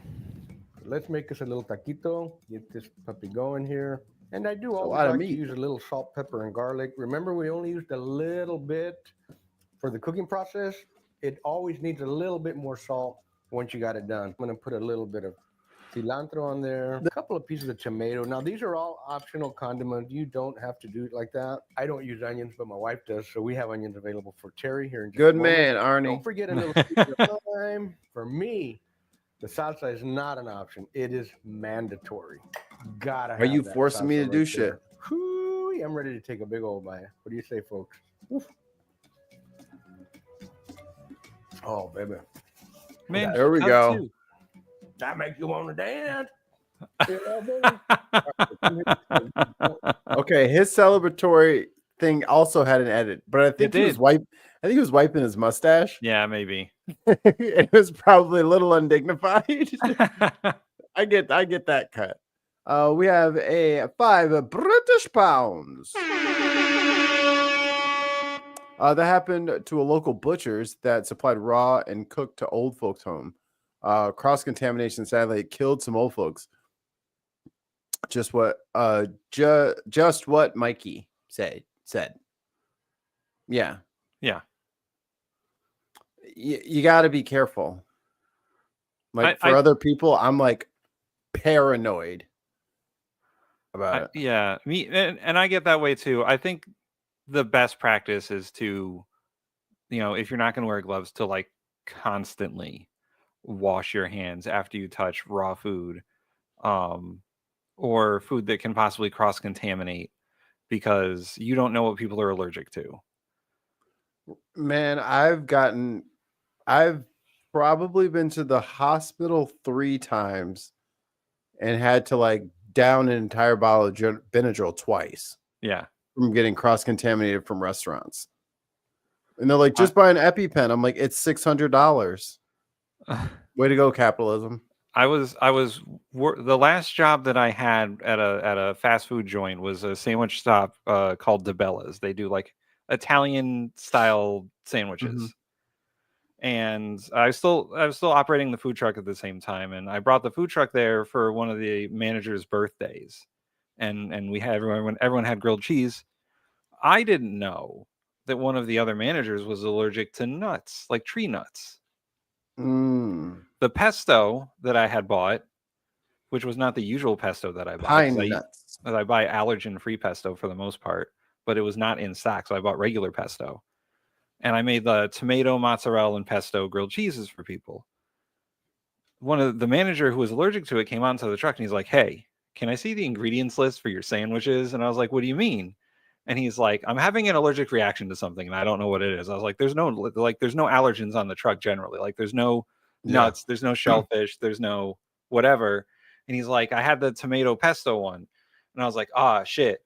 There is like tree nuts in that right now. I don't normally do it, but there is." And he's like, "Oh my God." And he had like 2 Benadryl and he was like knocked out for the rest of the day. That's exactly what I did. That's all you can do. Or you got to go to the hospital and then they give you like a nebulizer. Yeah. And Luckily, then it's $1,300. Luckily, I think that there wasn't that much pine nuts in the pesto. It was a bit diluted because I didn't like put a whole fucking layer of pesto on there. I just put a little bit on. And he only had a bite, so he wasn't like, "I have to go to the hospital right now," but he was a little freaked out. Yeah, because you don't like, especially, I don't know what his like sensitivities are like, because everyone's individual hormones are different. But like tree nuts are like a very like irritating one. I've never had it be like life-threatening, but like shrimp or something like that, it like I get the swell, like my eye swole up the very first time after. I mean, I ate crab legs at home. We had been eating crab legs all summer long, and then I just woke up in the middle of the night and my shit was swole up. And we had to go to the hospital. And then another time, my lip swole up really bad. And then the other time, well, along with the swelling up there, my throat started to swell. So that's the thing. That's why it's like so scary for us, is because like it could be a different reaction every time. It doesn't have to be the same every time, and it could always any swelling or irritation could be anaphylaxis. It could be your breathing pipe just closed up, and there isn't a lot you can do about it. Yeah. We actually have a question in the chat. What's the difference between a food allergy and food intolerance? I can answer that one. Food allergy involves an anaphylactic reaction where what Mikey just described happens. You swell, it closes your throat, you can't breathe. You could get hives. Yeah. You get really itchy. Like it's an allergy reaction. Food intolerance is what I have, where my body cannot process milk. And it makes you very sick. It makes your stomach sick. The enzymes in milk I can't process for the most part, and I end up being just down and out for the day if I have too much of it. It's your Asian blood. I also have an intolerance for like egg yolks, and that's not fun. That's why I don't eat a ton of egg, or I just eat egg whites. So like breakfast sandwiches are particularly daunting. But yolks are the best part. I know, but I can't eat them for the most part. I can have one and then like be okay. But if I'm out there eating like an entire omelet, I'm going to be in trouble later. So sounds crazy, but I think like my poultry allergy is probably due because I don't do good with like soybeans, which is like what everybody who has tons of allergies, like that's their safe food is something soy to like substitute. I don't do good with that. Like to the point where like even some beers like will make me sneeze because the hops are irritating me. For soy to be on the list when that is supposed to be the safe thing, it just really starts closing the walls in and starts limiting things. My brother's wife is the same way. She can't have soy. Yeah. And she's intolerant to it. So whenever she goes out somewhere, she has to ask, do you cook in like what is your fry oil? What do you pan fry stuff in? Like if they're like peanut oil, then it's fine. But if it's, any sort of emulsion vegetable oil, she's like, I can't do it because it's got soy in it. I just lost it. I was about to remind you of something. It'll come to me in the middle of a sentence. Barbacoa in a hole in the ground.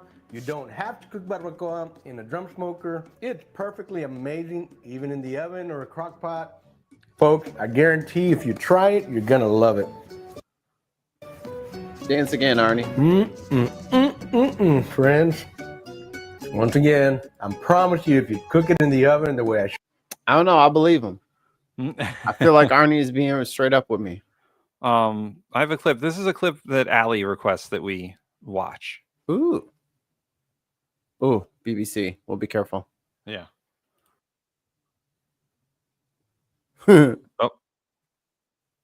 I can still get a job as a cook any day. And in fact, actually, a cook is what I am. And although I've been enjoying myself with the oysters outside, Len did give me some mussels. And I thought it'd be quite good if I cooked you a few of Len's mussels, which have come from the river, which is right outside this kitchen where I'm sitting now. What's the difference between a mussel and a clam? I'm standing. They're just different breeds of shellfish. Mussels have a black shell. They're usually like long and not wide.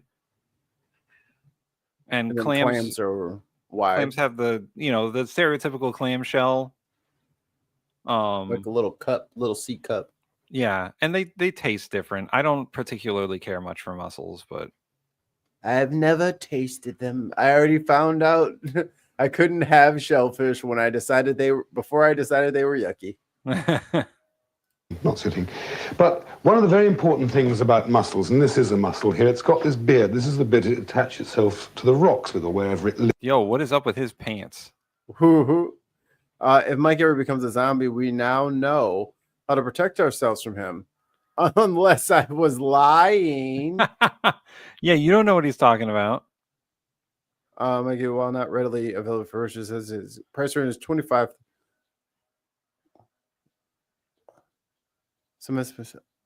For what? What cost that much? Yeah, what costs that much? I didn't see that. This is held on by this beard. Obviously, it's inedible. Vital thing. Rip that right off. And by the way, it's quite a hard task, but you've got to rip that thing off.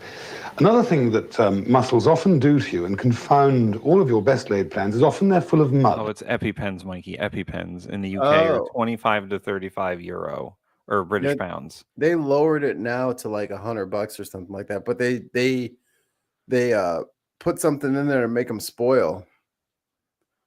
But they're only good for a year now. Yeah, my dad is so allergic to bees that if he doesn't get an EpiPen within 10 minutes, he wouldn't make it. So he always has an EpiPen like in his truck and on like at his house. That's the next step of human evolution, is that we get control of our hormones so that we don't have like people raged out and crazy. And so people like me can enjoy spring and actually breathe. Like I cannot go outside if I don't take my allergy medicine the day before. Yeah. Like it's just not fucking worth it. Like I have chiropractic neck issues that I'm 80% positive are from sneezing, because they've seen me when I have a bad allergy day. I will sneeze for 18 hours straight. The entire time I'm awake, every 45 seconds I have to sneeze. It's horrible. And if you've cooked them, as you'll see in a moment, and one of them's full of mud, then you've blown it. So an essential test, with every mussel, put it sideways like that. And if it was full of mud, it would have separated to reveal two halves of mud. That one's good. So just to repeat that, do clean off everything. If it's got barnacles, scrape it, use a knife, scrape it away, get them as clean as you can, right? That's enough lessons. What we want to do now is get on with the actual cooking process of these things. So British. And actually, Erica, whose kitchen this is, cleaned a pile of them for me earlier on, speeds things up, makes life a lot better. We're going to get there. Mussels are fun because you can cook them in white wine, which is one of the prime ingredients of this particular little dish. Just open that. Just some dry white wine. If you can't afford dry white wine, use some dry cider. Doesn't matter too much. If you're going to stop eating mussels because you've got no wine or cider, then use a drop of water. But if you can, use some wine. Other ingredients are... So my question is, how much of that wine is he drinking? Because there seems to be allusions to him getting drunk as he's doing this. 1 onion for the amount of mussels we're doing. A load of garlic here. Make sure they can see this garlic. And then quite a bit of parsley. We'll say about that much parsley. And we want a bit of butter. Yep. And you can't economize on these things. You know, chuck in 1/4 pound of butter into a pan like that. While that butter's melting, I'm going to crush these cloves of garlic. Don't we have round butter in by the way. In the UK, don't they have round butter? Sometimes, yeah. Weirdos. Like, of all the shit to fucking give a shit about and to still be using fucking rolling sticks of butter as if that's beneficial in the kitchen is crazy. Because you won't actually be eating the garlic, you'll just be using the flavor of it. So you're wasting your time. You could be better off having a glass of wine instead of painfully getting garlic skin under your... This dude is like, what's his name? Julia Childs? Yeah. Like, just drinking while you're cooking. That's all he thinks about, apparently. Nails. Actually, on the subject of wine... Me too. Then I have to switch up halfway through the year because I build up a tolerance. Anything you like. Red wine's perfectly all right. And I'm going to have a drop of that just for the moment. Under this intense pressure we've been working this morning. Dude. What are we... How long are we into the video? 2 minutes and 30 seconds. Damn. He's like, all right, let's start recording. 2 minutes in. Let me just empty this glass. We'll just have a sip. Oh, this full glass of wine is in the way. Let me move it. Eat oysters and cockles and things. Right. A little slurp goes down very well. We've got to chop the onion. This is the thing that's always, you can show off doing this. It's quite good. You chop it finely like that, and then back like that. Sharpen it. I can hear and it. You never cut your fingers, which is quite important, because the resulting mess is an inconvenience. Chop, chop, chop. And that cutting board is not as fast as you like or as slow as you like, but actually, although I'm sort of showing off. Too small. It's too small, and I feel like it's a hard plastic. or a glass. Don't Oh, ever cut yeah. on glass or metal or hard plastic. Like, use wood or bamboo. I got a sick bamboo one. Yeah. I spent like $70 on this thing. It's got a trough for juices and everything, and handles, and rubber feet on the bottom. Oh, that's cool. Rubber feet is useful. I hate this. I always have to put like rags underneath the cutting board so they don't slide around because I have a very slippy countertop. I'll wet or use like the partially wet towel that you hang on the stove to dry your hands. Like I'll use that motherfucker if I don't trust the rubber feet. Yeah. Yeah. Because sometimes you clean the counter and then those rubber feet are completely useless. I'm like, this was a great idea. It's always good to get something to put under the cutting board in case it does slip, like just a cloth rag or something, wet it a little bit, make sure it doesn't slip around. Base. I just got a nice cutting board. It'll probably be not in this video, but the next video that I do. It is walnut wood. Yeah. Fancy. Half away. I'd rather you They go up to the walnut tree and they put the little shaker on there and the fucking cutting board falls out. They're harvesting the cutting boards. Your fingers, I'd rather you enjoyed the muscles, take your time over it. Actually, I think with things like this, it's a cheap meal to prepare. It's a feast as well. So now we want to get all of these elegantly prepared ingredients popped in to the melted butter. Chuck them in. Just to remind you again, I'm sure you haven't paid proper attention. It is parsley, garlic, onions, and butter. Right. He's not paying proper attention. I don't cook on electricity, as a matter of fact. So it's like on the last thing we did on the damn boat you made me. Hey, this dude looks like Wilson from House. He does a little bit. The kind of camping gas thing, now electricity. Anyway, so in they all go. All the lovely mussels. Might add a drop of white wine. More booze. Whatever is left. Which I actually haven't had a drink for a while. I think it'd do really harm to have a quick slurp. Because it's hot in the kitchen. One needs a drink from time to time. It's hot. No. It's hot in the kitchen, so I need to drink more. That'll cool me down. Gotta stay hydrated, Tim.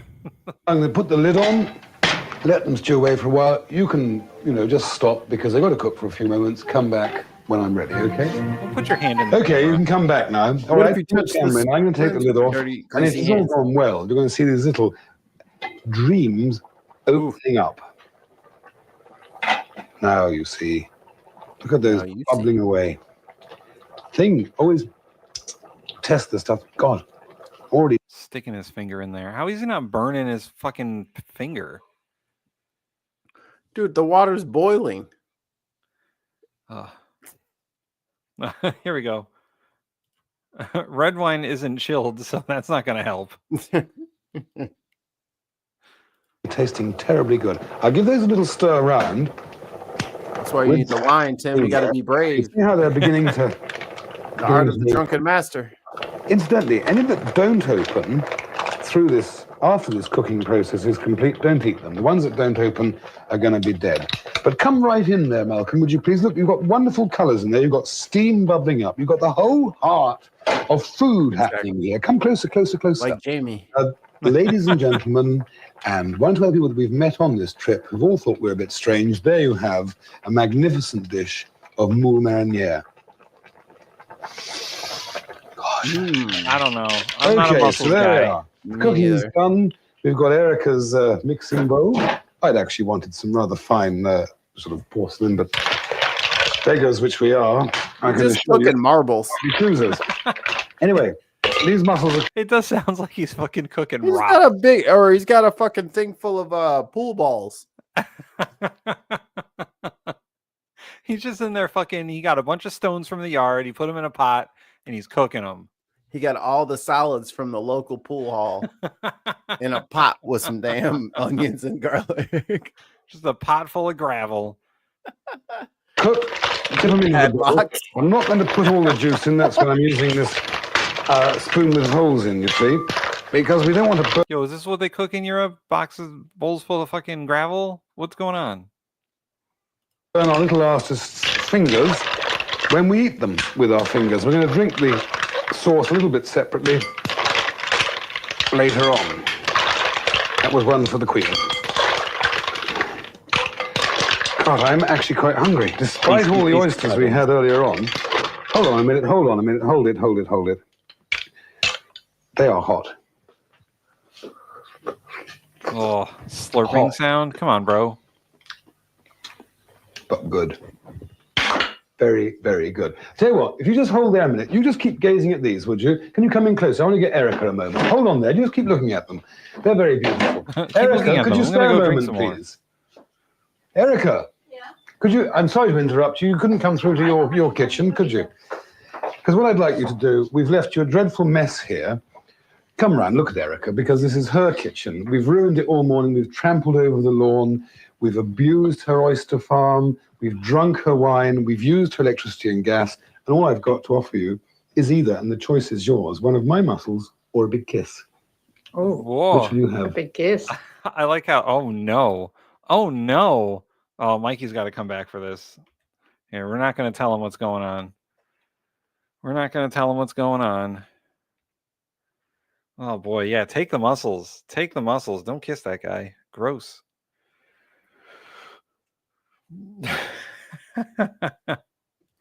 Tons of mine says this is why we have shitty roads.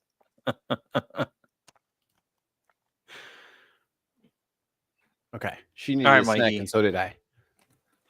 We're here, and he's finished the mussels, and he's called in the person whose home he's invaded to cook the mussels for some reason. Where's all my wine?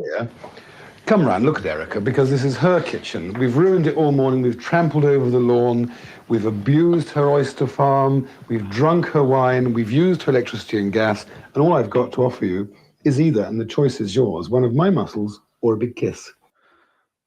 Boy. What? Which thing do you think happens? Oh. Which will you have? A big kiss. Thanks ever so much. We've really enjoyed being here, and that's everybody. It's been great. Thanks a million. You're welcome. Very welcome. We'll try a mussel at the same time. I wish you wouldn't interrupt. It's my program, for God's sake. Have a mussel anyway. Have a little, they're quite hot, and then let me give you a little bit of juice if I can find it. I know they're in here because I've been looking around the kitchen all morning. And eat that one. Tell you what, put a little juice in there as well. And see how you like it. If you don't Let me like spill it, this hot liquid all over your I'll hand. always lie about it later. In fact, if you do tell them you don't like it, we'll cut it out of the film. So they'll never see it. Lovely. Beautiful. Thanks a lot. Allie, I'm not old enough for this. If you want to find more of those for next week, we'll watch another one because that dude is something else. People used to let people get away with everything. Would you like to try a mussel, or would you like me to kiss you? I mean, she said I'll take the kiss, but still. Is that what happens at in cooking shows in the UK? Gordon never tried that shit in the States. All right, Mikey, it's time for the main event. I'm ready. We're making Guinness beef stew. Oh, you're going to throw those onions away to start. Unfortunately, no. They're an essential part of the stew.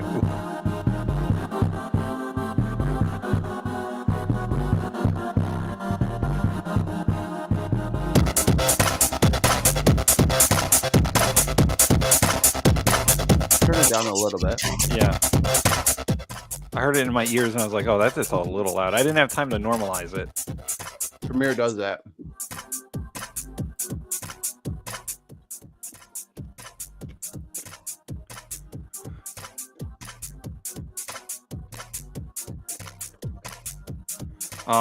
So it's stew, so I didn't have to do more than like quarter the onions.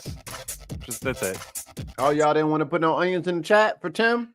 Y'all only Onions, want to do it I'll when take it hurts all the me? onions. Y'all Give only me want to the do it when it onions. hurts me? Y'all don't want to do it to support power. Tim? A little dirty. Yeah, I washed them. They're organic carrots. I get them from a fucking farm or whatever. I live in farm country now. Hey, pause it. So it's no mystery on the network that I used to work at a grocery store. I was in charge of the cashiers, baggers, like the front end. Yeah. Customer service, that stuff.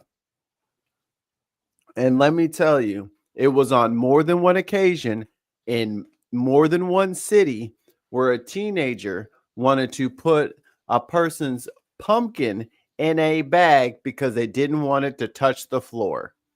Huh?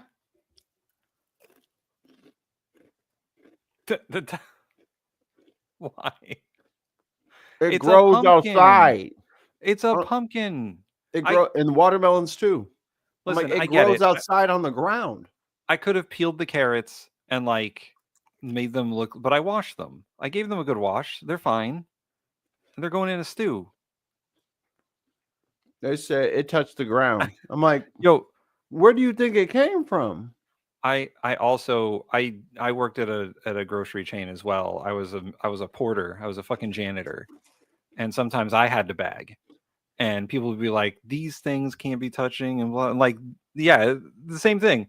You have to put this vegetable that grows in the ground in a separate bag because you don't want it to get dirty. And it's like, what the fuck? It's got a handle built right in. Pick it up, put it in a cart. Well, then what if they yell at me for not putting it in a bag? Then you call me. Yeah. That's boy. The things that happen at grocery stores are fucking wild. A special Dutch announcement at the end of the broadcast. Ooh. Oh yeah, it's not YouTube. I can't just. There we go.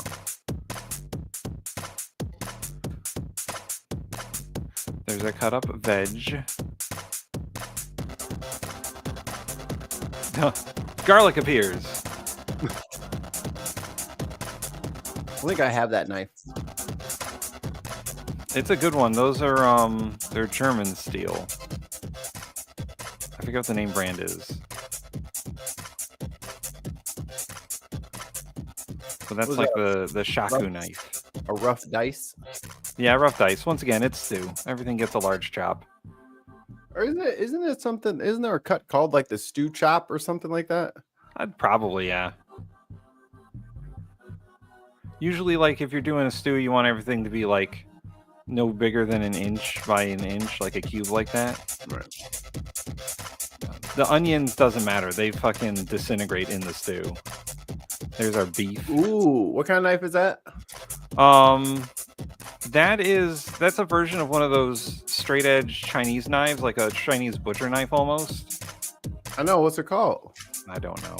Oh, it's a chef's knife. It's just a straight edge one. No, man, not for me. Straight edge.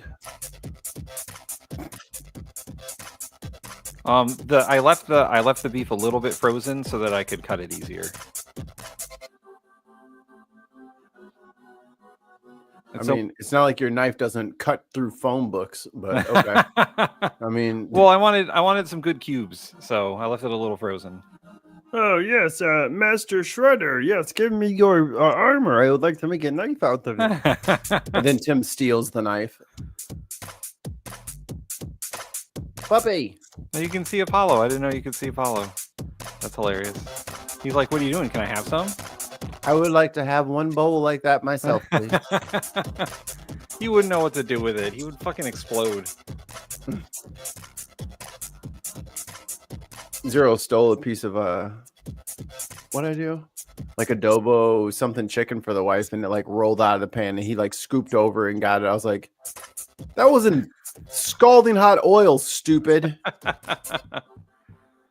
Like I tried to like slide him away like with my foot, but he got a little bit of traction and like got over there and got it. So the beef, I put salt, pepper, and just a little bit of flour so it browns real nicely. And we got the crock pot. We're doing pressure cooked fucking beef stew. So for all Cooking Jack's terrible cooking videos with his fucking pressure cooker, this is a good one. There's the beef. Cooking Jack forgot that. I always sear in another pan. Nah, I would sear it in the fucking. I mean, that's what I'm gonna do. I don't trust that thing. How am I supposed to flip that with my wrist?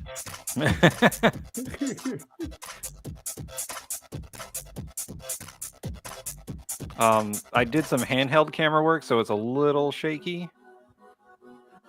There's a thing in Adobe where you can stabilize all of it. Yeah. Well, I tried to use. I have one of those gimbals that's like a gyroscope, so it steadies the camera. Yeah. But I forgot to put it on like steady mode, so it's still a little wiggly. Why does it have a mode that isn't the right thing? So I must have not put in the video where I brown the meat. But you brown the meat, and then I'm gonna have to re-edit this. You brown the meat, and then you take it out, and then you put the veg in. That's what I did. I must have forgot that clip. So this will be re-edited. I had to do this in a hurry this morning. Yeah, I was thinking about getting a camera mic too, because I have a little GoPro. Yeah. That I was thinking about using for like even another camera while we're streaming, because I think I can connect it to like calls and stuff like that, and like stream from it. Right. I just don't know how to do it yet. So we got the veg cooking in under the sear / saute mode. Get it nice and softened up. We seasoned it. The seasoning is salt, pepper. I believe it's oregano and rosemary. Rosemary and thyme. Honest to God, I don't know what's happening here. I'm gonna have to re-edit this video. I think I edited it too quickly. Oh, they're sweating time-lapse style. Ah, there we go. Oh yes, tomato paste. Paste him. Tomato paste is so much more versatile than I thought it was originally. It is like the base for a lot of things. Yes. I always, especially for Italian cooking, I always thought sauce, paste.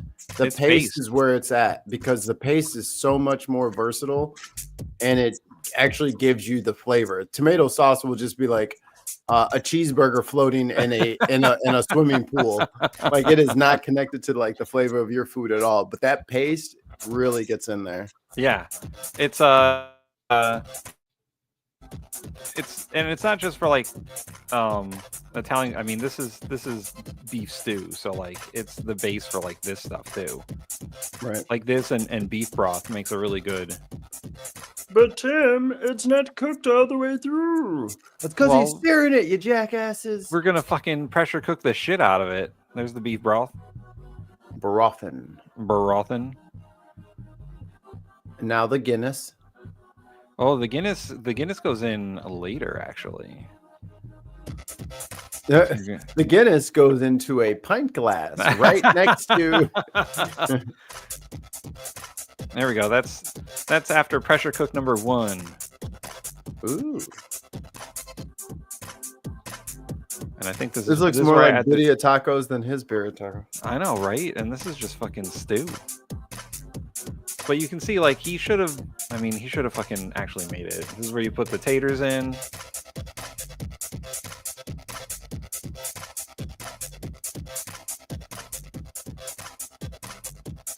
And then the Guinness. Oh, you didn't pour it right. Whatever. Imagine having to do like a 90-second pour or 82-second pour or whatever it is. I know the rest of my food is burning right now, but I have to like got to get a nice good head on that Instant Pot.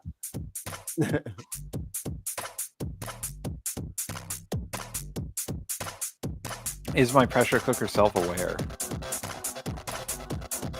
Maybe, I don't know. It does sing a song.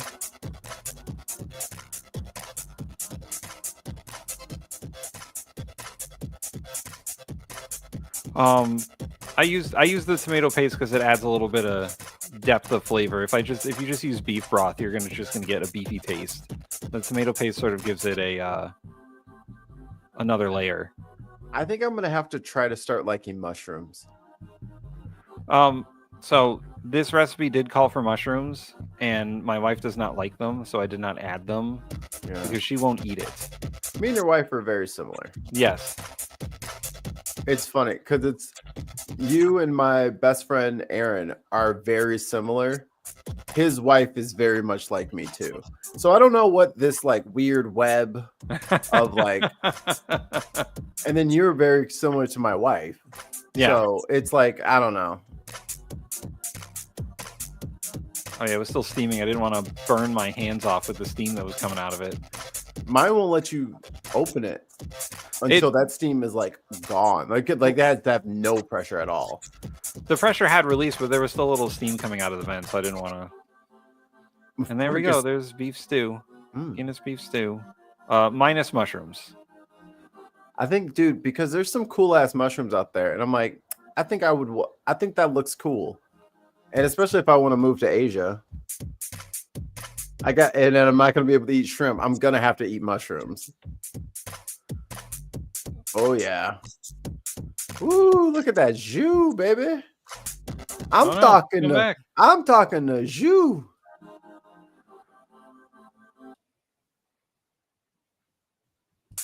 See those like potato in that form is peak, like that is cinema fucking potato.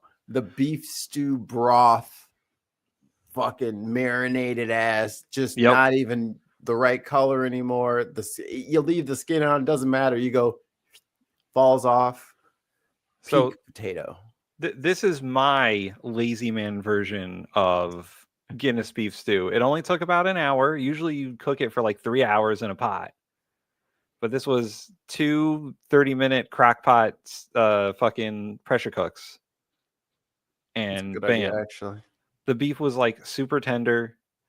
I'm gonna have to start tasting the food in these videos and going, but no, you have to edit it out like very obviously. Fucking lasers come down right before you take a bite. And Billy's right. We did get like a huge, like we got a crusty bread loaf, something like an Asiago top sourdough, and then you just dip it in, and it's delicious. In my country, I've always eaten like Grand's fluffy, like Southern style biscuits with beef stew.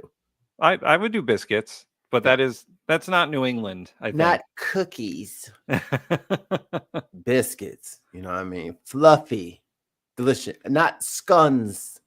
Not eating scones. Bastards. It'll be tasty, but if it's original Guinness, did it need sweetening up or anything? Actually, no. The carrots provided the sweetness for a lot of sugar in carrots.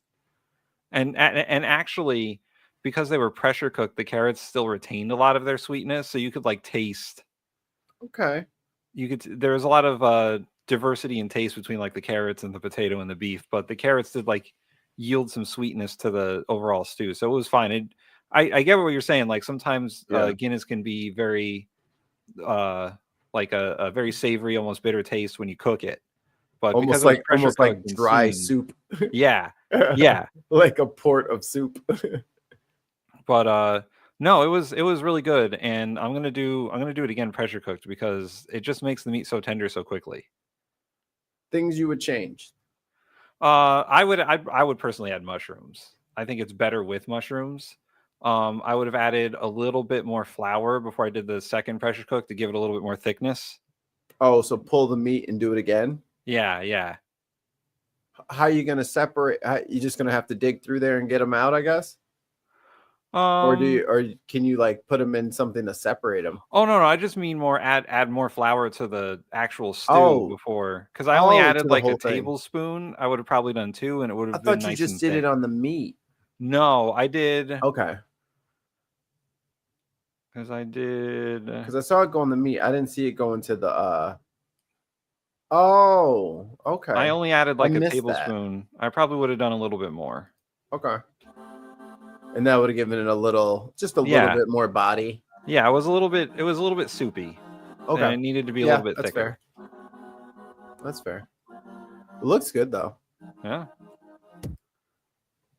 So that's Oh, dude. So we had an with the ordering of groceries, and we kind of misunderstood the sale, and I ended up with not buy one get one, but it was buy two get one.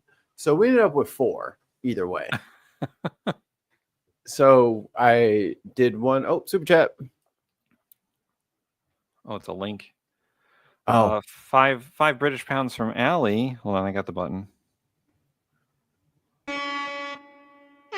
there you go. Button's activated. Activate the button. Mushroom ketchup recipe I used. It's 17th century cooking, and here's the link. Hold on. Many different 18th century recipes and a lot of writings refer to something called ketchup. Got music behind it. I'll sing I over don't it. know. I'll beatbox over it. I think we're kind of good on them, like taking our ads. It's just like any copyrights rights. If some people are dicks, like don't play Adam Savage Tested. Yeah, they'll strike you. Don't do that. Ketchup in the 18th century wasn't so much like this as it is more like this. What? Worcestershire? Worcestershire? Worcestershire? Worcestershire? Worcestershire? And then they just call it Worcester sauce, and then they just let us struggle. You know what I mean? You know, this is the bullshit that I'm talking about. This is the subtle, implicit biases of racism inside of everyone's heart. When you let us do it the hard way and laugh at us. Worcestershire. Worcestershire. Sure. Like That's that. I love that letter in the Mandarin language. That sure. Yeah. It's my favorite. The word I'm gonna ketchup watch a kung fu finds movie. its roots in 17th century China. The Chinese had a similar sounding name for a concoction that consisted of pickled fish and spices. The British traders found this. Oh, pause real quick. Sorry, seasoning. this is a huge distraction. I was watching a Street Fighter tournament this morning, which I'm going to watch right after this, and we should watch it together for a little bit. This dude said that Kimberly, the little black girl, the ninja, he said she looking like Bruce Lee out there, or making Bruce Lee proud out there. And I was like, did you just call Bruce Lee a ninja? I gotta go. I turned it off, dude. I had to turn it off. I'm like, this motherfucker just ruined my day. How dare you call Bruce Lee a ninja? What? Yeah, man. $5 super chat from Tons of Mice. The horror. Fettuccine, linguine, martini, bikini. Broke my ever-loving heart this morning. The future is death. They brought it home, and it quickly became the staple of the English and American diet. It would be a seasoning or a flavor that 18th century soldiers would be very familiar with. James Townsend and Son carries all the equipment we'll be using today, and you can find each one of these things in our catalog or on our website. We're starting off with 2 pounds of fresh mushrooms, but first, a word of warning. We're using common brown mushrooms in our recipe today. These mushrooms are native those throughout mushrooms are Europe dirty. and North America. But even common mushrooms can easily be mistaken for poisonous or even deadly varieties. So make sure to use something you know is completely safe. With our mushrooms, we need to gently wipe these mushrooms off. We don't want to rinse them off or wash them because that added liquid would dilute our final an actual fucking flavors. board on his lap. Boy, you're going to have splinters in the food. And we're going to add these to our tin cooking pot. Yeah, you'll never find a splinter in that fucking mushroom. Mushrooms. The best way to do that is to add a couple of spoonfuls of salt. In addition to that salt, we're going to add a couple of bay leaves. We're going to mash it up, smush these mushrooms down in. And then we're going to cover it and then let it set for about 10 minutes. We've let these set 10 minutes and they've already started reducing. The liquids being drawn out of the mushrooms, and it's already reduced in size a little bit. I'm going to transfer these into a milk pan here. And then we can let this sit overnight. Like, I'm gonna put I this get, fry I pan on get the top. theme of the thing, but come on, bro, you could have did this in the kitchen. You just making it awkward for yourself now. Like, we understand, like they could have done it this way, but brother, you need some spatulas. You know what I mean? You need a countertop. He's This doing is not fair to doing you. period cooking. Stop putting your hands behind your back. Just do the thing. The first recipe for tomato ketchup was in About to eat 1801. Taco Bell as soon as he Tomato got off set. ketchup did not become popular until the mid-19th century. He went to Wendy's. Right. Yeah. He was like, I'll take a number one. He got a Frosty right after this. Talking about some mushrooms and a milking pan. Come on, man. Put it in a container. They had bowls. You can use a bowl. The tomato plant is a member of the deadly nightshade family, and many people considered it a deadly poison in the 18th century. Those people were backwards. Those people were 100% wrong. Well, let's take a look. There we have it. Made mushroom paste. Mushrooms have completely masticated, and now it's time. You can't do that on the air. What you talking? What is he doing to mushrooms? Don't you do that to mushrooms? Don't you fucking do that ever again. You hear me? You motherfucker. Maybe he'd come, maybe he wouldn't even come. Don't you ever do that to a mushroom again. Ever. Next step. So now it's time to add in 1 chopped up onion, the zest of 1 lemon, and some 1 tablespoon of finely the hell was that? grated horseradish. James Townsend & Son offers a pocket spice kit. It comes with salt and pepper, cinnamon, cayenne, and thyme.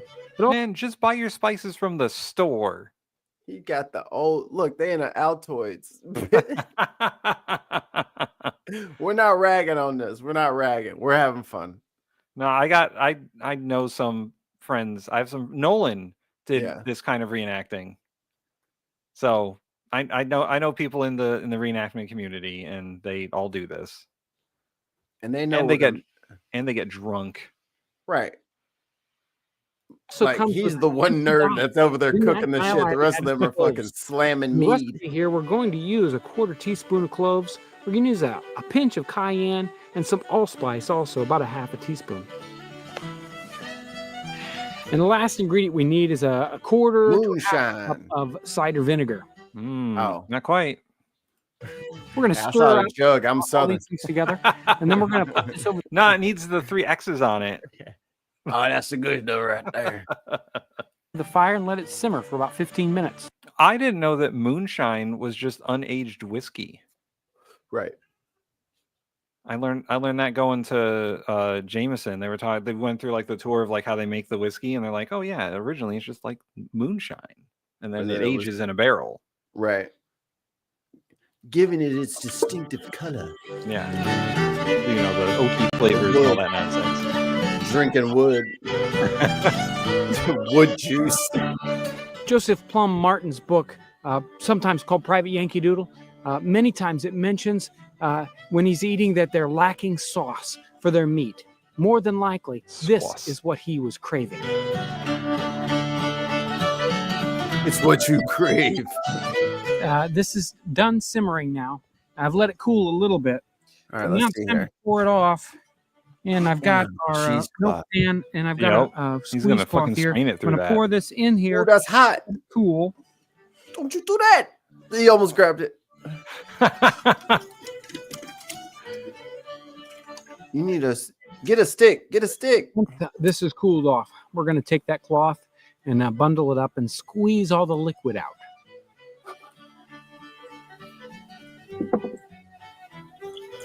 Damn, there's a lot of liquid in there. Mm-hmm. Get out of here, fly. God damn it. Flies are so fucking... There's some amazing complex flavors in this. You can get the salt first. I might eat that. Then some of the other spices, the earthiness of the mushrooms. It's very complex. Because I do crave umami at all times. We're going to cork this up. We're gonna It bottle does look cork very it, umami. and save it for our future recipes. So when you're done with the squeezing out the mushrooms. You don't want to get rid of that. You don't want to throw that out. That is especially good stuff. You dry that, and you can either leave it like it is, or you can grind it up. Some of this stuff you can sprinkle it almost like salt. It is really, really good stuff. And there we have it, our ketchup. Our 2 pounds of mushrooms worked out to be a little over a pint of liquid ketchup. We also have our leftover dried mushrooms. Those are going to be great for future recipes. All the equipment that you saw here, all the utensils, it's available on our website, in our print catalog. And don't forget to follow us on Facebook. So I got a question. What is that going on? Meats. What do you mean? Meats. Like what? Like, I don't know. It looks like it would be good for beef. I'd put it on beef. Any sort of red meat, maybe. To what? Just like rub on it? It's ketchup. That's what I'm saying. Like, I missed the application process. Yeah. Like, go back to the bin. Go back to the beginning. Maybe he shows how they use it. You know what I'm saying? But he never shows how they used it. Like, they carried around a bottle, like a liquid bottle, and that was he doesn't show how they use it. That's what I'm saying. Like, where I thought he was gonna like take the what's it called and like chop it up, and then it would be like in like a pasty kind of form, and then you would smear that. But it's not that; it's the liquid. Oh, Muttley says he said steak earlier in the video. Oh, okay. Mutton, beef, chicken. It's Worcestershire sauce. I'm saying you might as well make like a mushroom paste thing. Add some of that liquid in there. Add a little more, and then you can kind of put that in a bottle and put that on your, I don't know, sausages or whatever the hell. Did they have bread? They had bread. They had hot dogs. they had cookouts. Shit, all they had was cookouts. They cooked out all the time. Burgers and hot dogs every day. Yo, that's going to be us. We're going to be grilled people. We're going to all have grills. Tim's going to be running the universe over there with his damn Blackstone. Mm-hmm. Yo, that Blackstone is fucking creme de la creme. It's great. All right, Mikey, I think we've done all we can do. It's time to sing the goodbye song. Time to sing the goodbye song to the folks. I do love that song. Here it is. I voted for Trump. Therefore, everything that I want to happen needs to happen. Well, Tons, if you're still around, I had about a 3-hour conversation yesterday with one Dutch boy paint himself. Dig on America is coming back and joining the Bin Podcast Network. So be on the lookout. I'm not sure. He's traveling, so he might do a show from my crib this week or next week. I can't remember when he said he's coming up here, but yes, he'll have a night where the Dutchman will be bringing back Dig. Yeah, and we can all enjoy the the arguments and rants that will ensue. You miss it. I mean, after all this Jubilee bullshit, arguing with Dutch would be a fucking delight. We didn't know how good we had it. I know. It brings me back. It brings me back to the days when we would just yell at Dutch while he rambled on about whatever. about how he was right and we were wrong. It came in handy. All right. That'll be fun. Yeah. All right, let's get out of here. Yeah, like and subscribe on YouTube, become a member. I'm gonna post the video once I re-edit it and make it a little less fucky.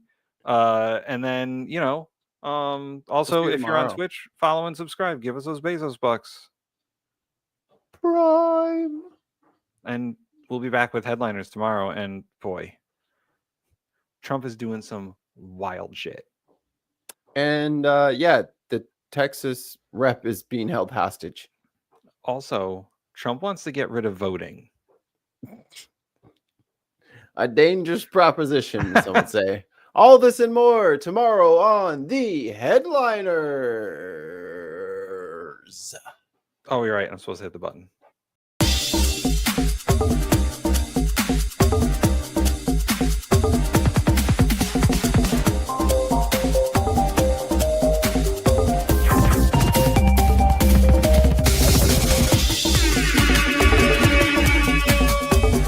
Bill Poole is a shame. He's shameful.